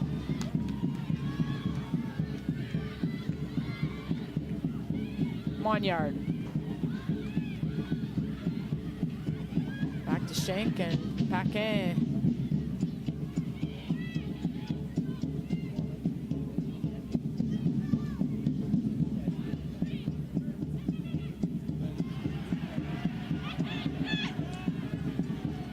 Halifax moving forward now. That's Sato. Still sailing with it. Sato, nice bit of skill. I think we're seeing Halifax really come out on the front foot this matchup, and specifically this second half. I think that they've come out really wanting it. They look hungry. They're looking to create those final third opportunities, and they're not giving up. Nakamura's cross picked off.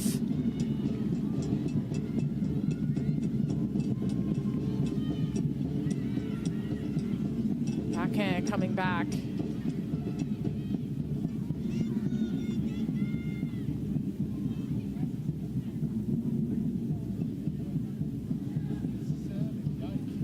The interchange and the fluidity of Montreal's team is also something to just make note of. You see Paquin, she's all over the place, but when she is dropping into the midfield, you see Ali Hess getting forward, another player that has been huge for them in these last few matchups. You're just seeing a lot of fluidity and interchange in that attack, and that makes it very difficult to stay with them.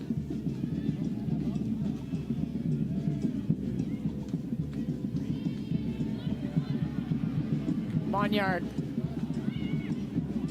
Cross in, Norcus has it to Nakamura. Sato.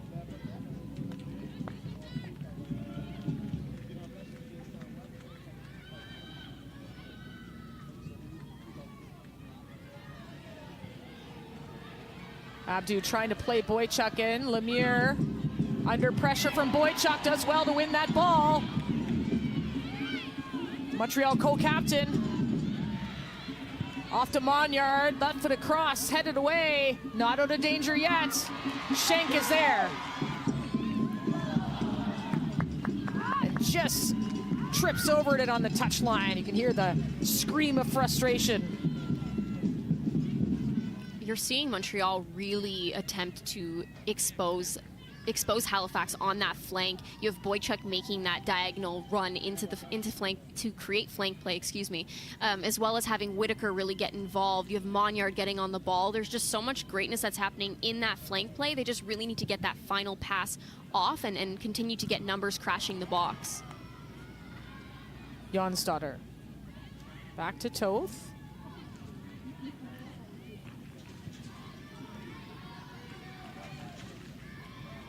Olai looking forward. Laid off. Miller to Nakamura. Miller. Clegg! And blasted, unfortunately, for the Tides on the outside. This is one thing that lacked in the last game. Miller was all alone and isolated. I think today we're seeing great numbers get forward. I also would have loved to see Miller take that herself, if I'm being honest. I think she could have struck that.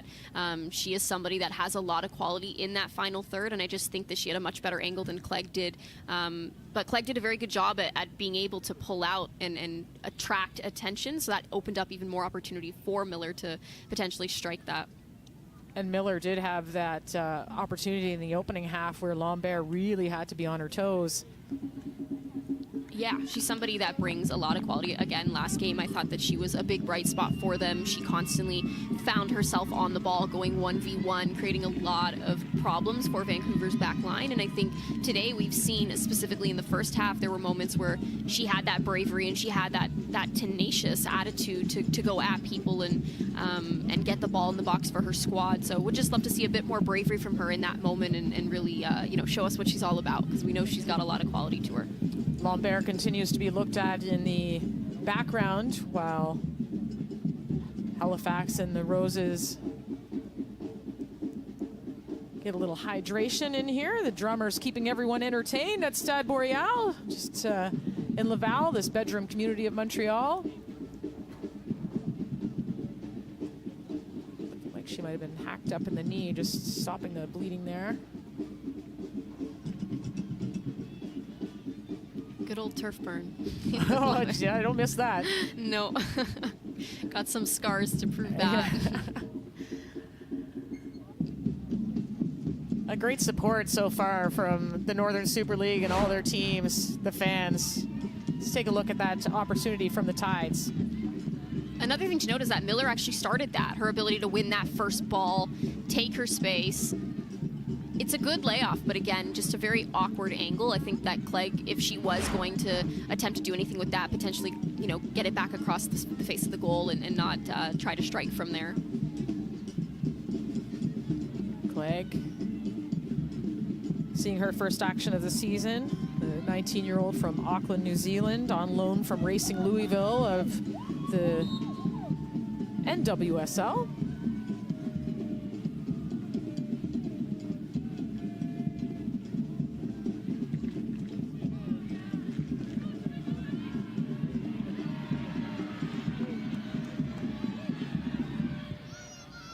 Toth, no nonsense clearance. Blue Ant trying to give chase.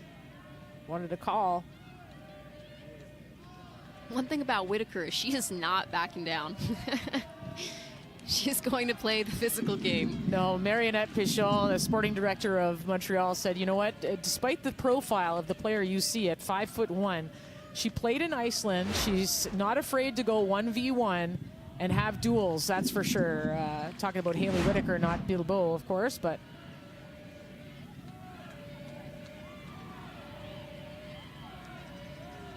Norcus laying off to Miller. Miller with some space. Clegg is calling for it, the turn, and the touch, and the shot, across goal. Tide still with it. Lemire! Into the arms of Lambert. But the Tide's making a little bit of noise in this 18-yard box. This is great footwork by Clegg. This is why you need numbers crashing the box. Blouin is just a little bit too far back. If she was there at the edge of the 6, making that far post run, she would have been able to deflect that in. I think that right now they're very much playing on the front foot, and it's working out for them. They're applying a lot of pressure to Montreal's back line, and they're using a lot of their creativity that we spoke about, seeing only glimpses of in the last matchup. We're seeing a lot more of it today, and I think it's really helping them create dangerous opportunities. Clegg holding up and spraying wide. That's Blouin. Blouin.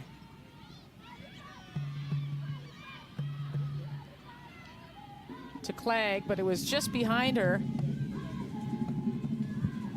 The quality of the pass was also off. It's very difficult when you're running full speed to slow yourself down and be able to control that when you also have pressure. It does need to be a lot more clinical from Blouin. I think that she needs to sort of settle her nerves a little bit. She looks like she's a little bit frantic at the moment, and in her decision making when she's on the ball or not getting into the box quick enough. So I do think that she has so much quality, and I would just love to see her calm down and just play her game.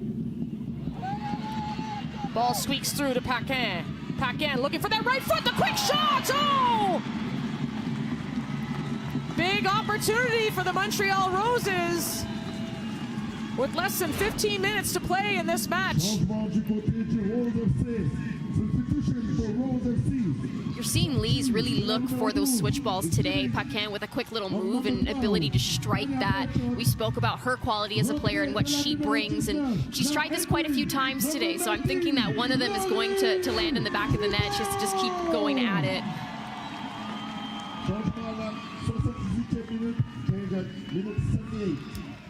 Tanya Boychuk takes a seat in this match, and Laurie Thibault coming in from Blainville, Quebec.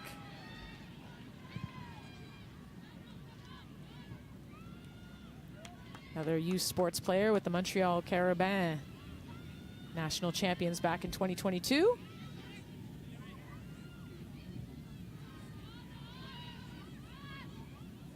Fourth game, Thibault has come in as a second half substitute, so playing her way into the graces of Robert Rosatoyu. Nakamura. Nice footwork to escape. Clegg back to Nakamura. Squeaking through to Sato. Sato. Spraying wide. It's got to stay inbounds, and it does not. Blouin couldn't get to it in time, but better from the Halifax Tides. That was just a perfect display of what it is that Nakamura can bring to the game. Her ability to be, play with that finesse and hit that ball with the outside of her foot, but also that ball movement afterwards to get it back and just to continue to create great opportunities for her team. I also think Sato has been on the ball. She does well when she gets onto it. She's able to create for her team. Unfortunately, that didn't come off of her foot the way she wanted, just overhit a little bit. But I think that she has also been a bright spot for them. Even when she subbed in for the last matchup, she created a lot of opportunities for them, whether that was in transition or just in the regular run of play. Set piece here. Approaching the 80th minute. Jonsdottir on the ball. Jonsdottir to the far post. Oh, an opportunity there. Sarah Olai just behind the defenders.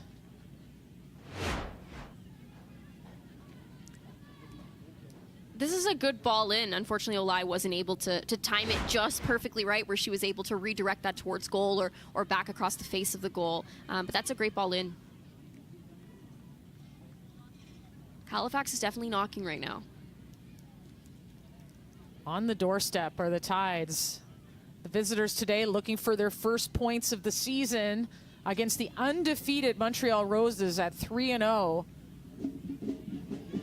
And Halifax so far keeping the Roses offense in check as well. We've seen them strike for goal. 6 goals on the season.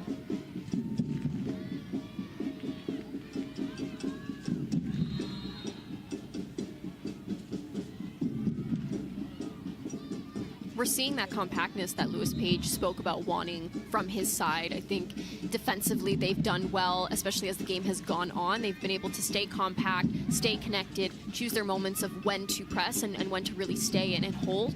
But I also think offensively they've stayed compact between their lines and providing that support for players like Miller or Clegg or whoever's up there to receive the ball. Last match, that's something that lacked. They weren't getting forward with their forwards anytime the ball was caught in transitional moments.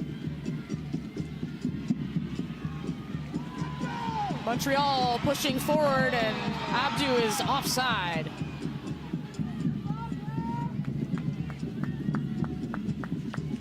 Some frustration.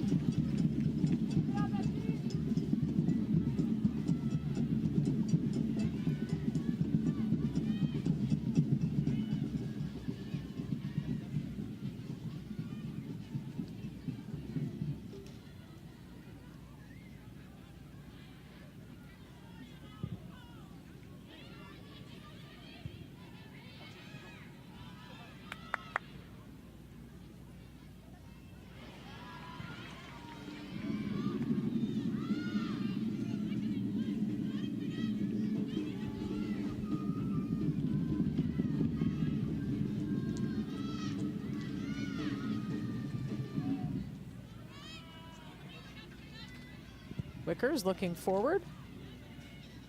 Finds Lemire, Sato, who's moved up.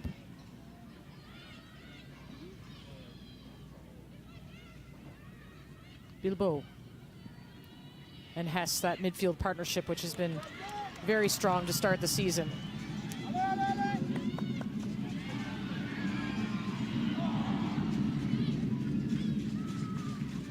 Looking a little rushed right now, that decision making in the final third. There's no reason to just, aimlessly kick the ball and hope that your teammate gets there. There has to be a lot more clinicalness in finding feet and really building the way that Montreal can. I think right now we are seeing them force, and it's just really not helping them out. Whitaker reads that. Abdu trying to slide through to Whitaker. And the foul will go Halifax's way, no goal.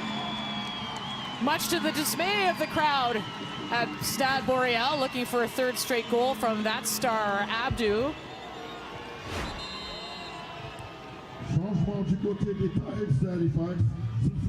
Yeah, it's a good little combination play by Whitaker and Abdu, but it looks like Whitaker got her foot up there and really caught Lemire at the end. Entrée de la numéro 28, now entering number 28, Eva Frémaux. Changement à la 85e. Jonsdotter coming out of the match for Eva Frémaux.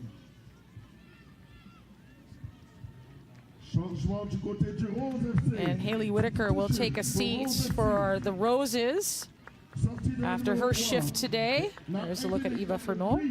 And coming on, Mathilde Lachance. Made this team out of their ID camp back in November, out of the Université Laval Rouge et Or. Nakamura on the front foot, looking to slide one into Clegg, and Lambert quickly off her line. It's a good idea, being able to find Clegg making that run, a good little spin on the ball there, just unfortunately hit a little bit too hard, and Lambert was able to come out and collect that.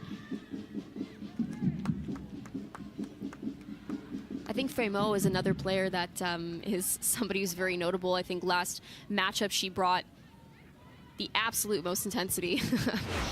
You saw her not backing down at all. This is another look at the chance. Good effort by Nakamura, but yeah, it definitely was just hit a little bit too hard. If it was able to hold up slightly more, there was a good bend on it, but just not quite enough.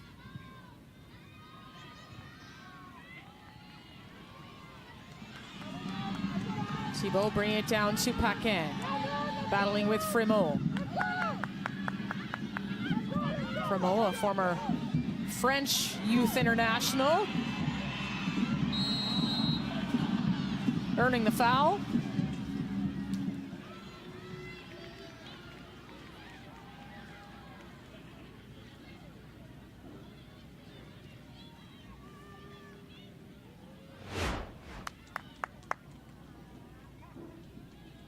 It's a good defensive effort by Fremo. You don't want Ellie Hess striking the ball. We've seen her score from there, a player of immense quality. So I do think that was a good move on Fremo's part, put her body on the line. She's either winning that ball and clearing it for her team, or she's drawing the foul.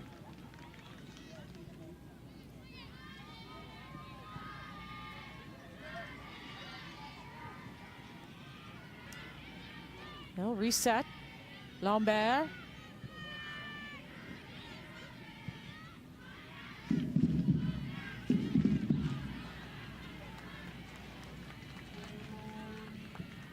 Schenk with the throw.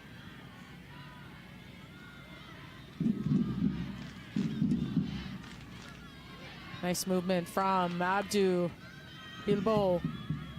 Getting by Sato. Abdu still.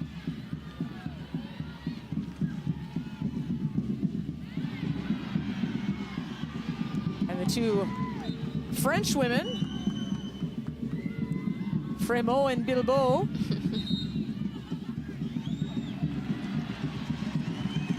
Fremo earning a yellow card as she did last match. I was about to say again. We spoke about that intensity that she brings, very competitive edge, and just in the few minutes that she's been on the pitch, you've seen her bring that time and time again. Paige says she does not like to lose one-on-one battles. She just has a real passion and competitiveness, as you mentioned. Fremo, and good quality as well. You saw there that decision making. But Montreal is on the front foot. Abdu against Wickers. Halifax has to be careful. Just a few minutes remaining in this match. Scoreless so far.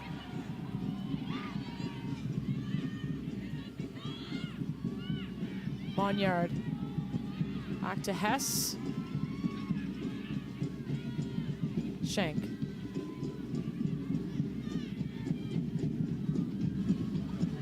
Bilbo looping over top. Toth.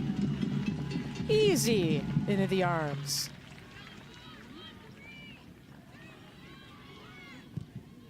A little too easy for her to come out and receive that. And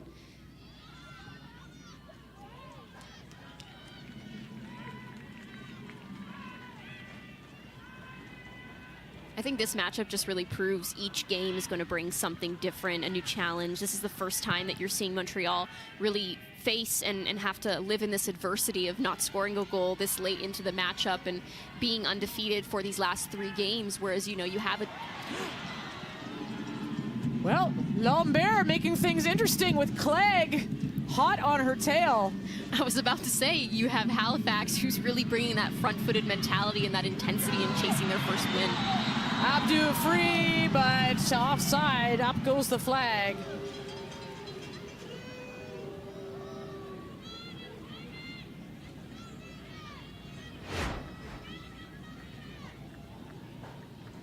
I think it's these little details that need to be better when you are playing, specifically in a front two. You do need to recognize the line. You have to be able to time your run perfectly. You have to create more space for yourself to be able to stay onside, pull opposite way of the ball, and be able to make that diagonal and break that line. So an additional 5 minutes minimum for additional time in this 0-0 match. So could we see a goal from one of these two sides?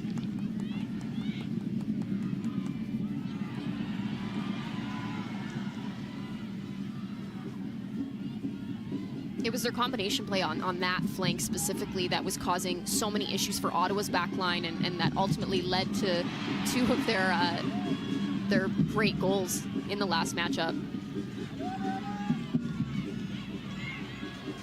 Hess trying to slide through, couldn't find anything. Halifax clogging those spaces. You're seeing them be very compact. They're very difficult to break down. They're almost swarming in the sense. They didn't give Hess even a single moment to think about her decision there, forcing her to force that ball into nobody.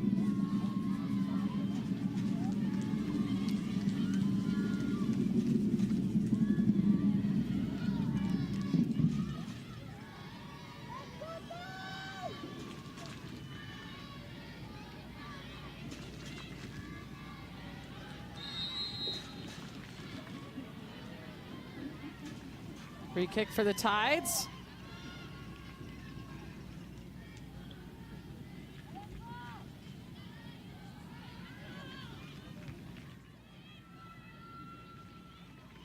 Lemire in to take this.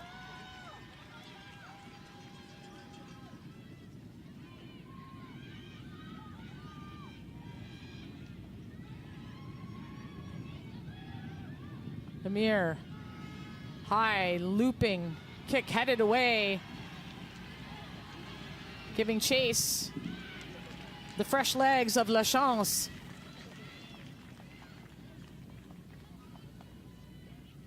Montreal doing well to get that out. It's these set plays that have the ability to really change the game. Nakamura winning that ball back. Nakamura looking for the shot, headed away. And now Montreal pushing forward.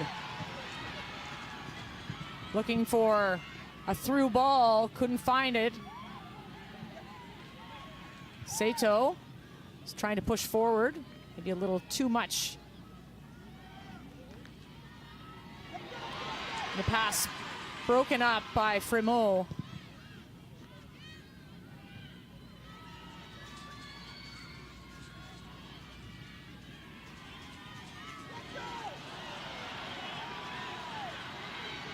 And Fremont and Hess colliding, and Fremont, to be fair, was lucky to get away with that.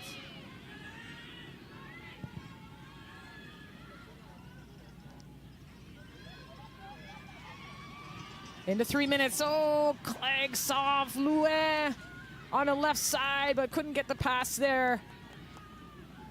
Blouin giving chase. And giving chase, Lambert right off her line to grab the ball.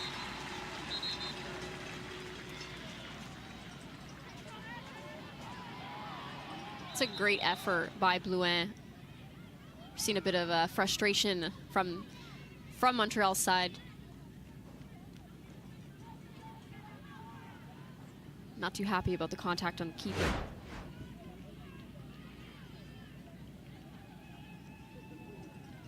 But this is the front-footedness you want. It looks like she might have clipped her. Not too sure. It was kind of unclear. But that is the front-footedness you want from Blouin, from your Halifax Tides. It's been causing Montreal a lot of issues, putting them under a lot of pressure.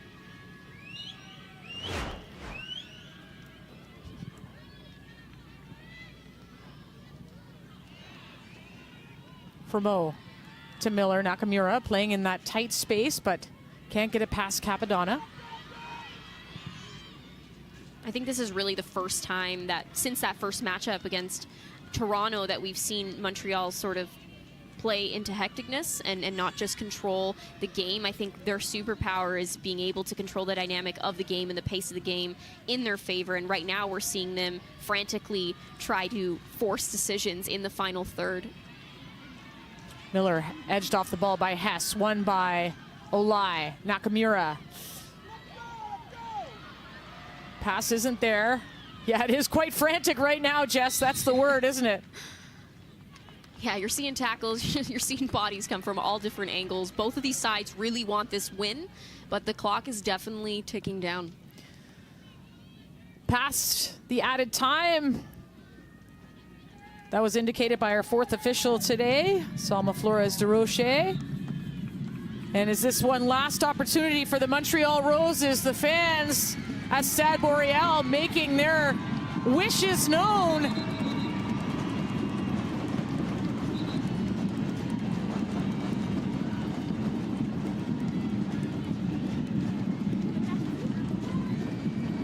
We're seeing Halifax attempt to have a more compact and organized side. We've seen them in the past be hurt by set pieces, so this is a big moment for them. Also a big moment for Montreal to capitalize in these final, potentially seconds. A final chance, the Montreal Roses, and up and away the Tides go. Trying to slide through, and the referee says that's it for the match, and it will be a 0-0 draw at Stade Boreal, but the Halifax Tides picking up their first point of the season against the Montreal Roses, who remain undefeated. And maybe we might look back. The one opportunity there I can think of there, Jess, is that maybe penalty kick that was not called today, but in the favor of the Halifax Tides, but a 0-0 draw. Yeah, that's frustrating for them. They're definitely going to want that one back, but I do think that they also had a couple opportunities that they needed to be a little bit more clinical in, that could have really put them on the board as well.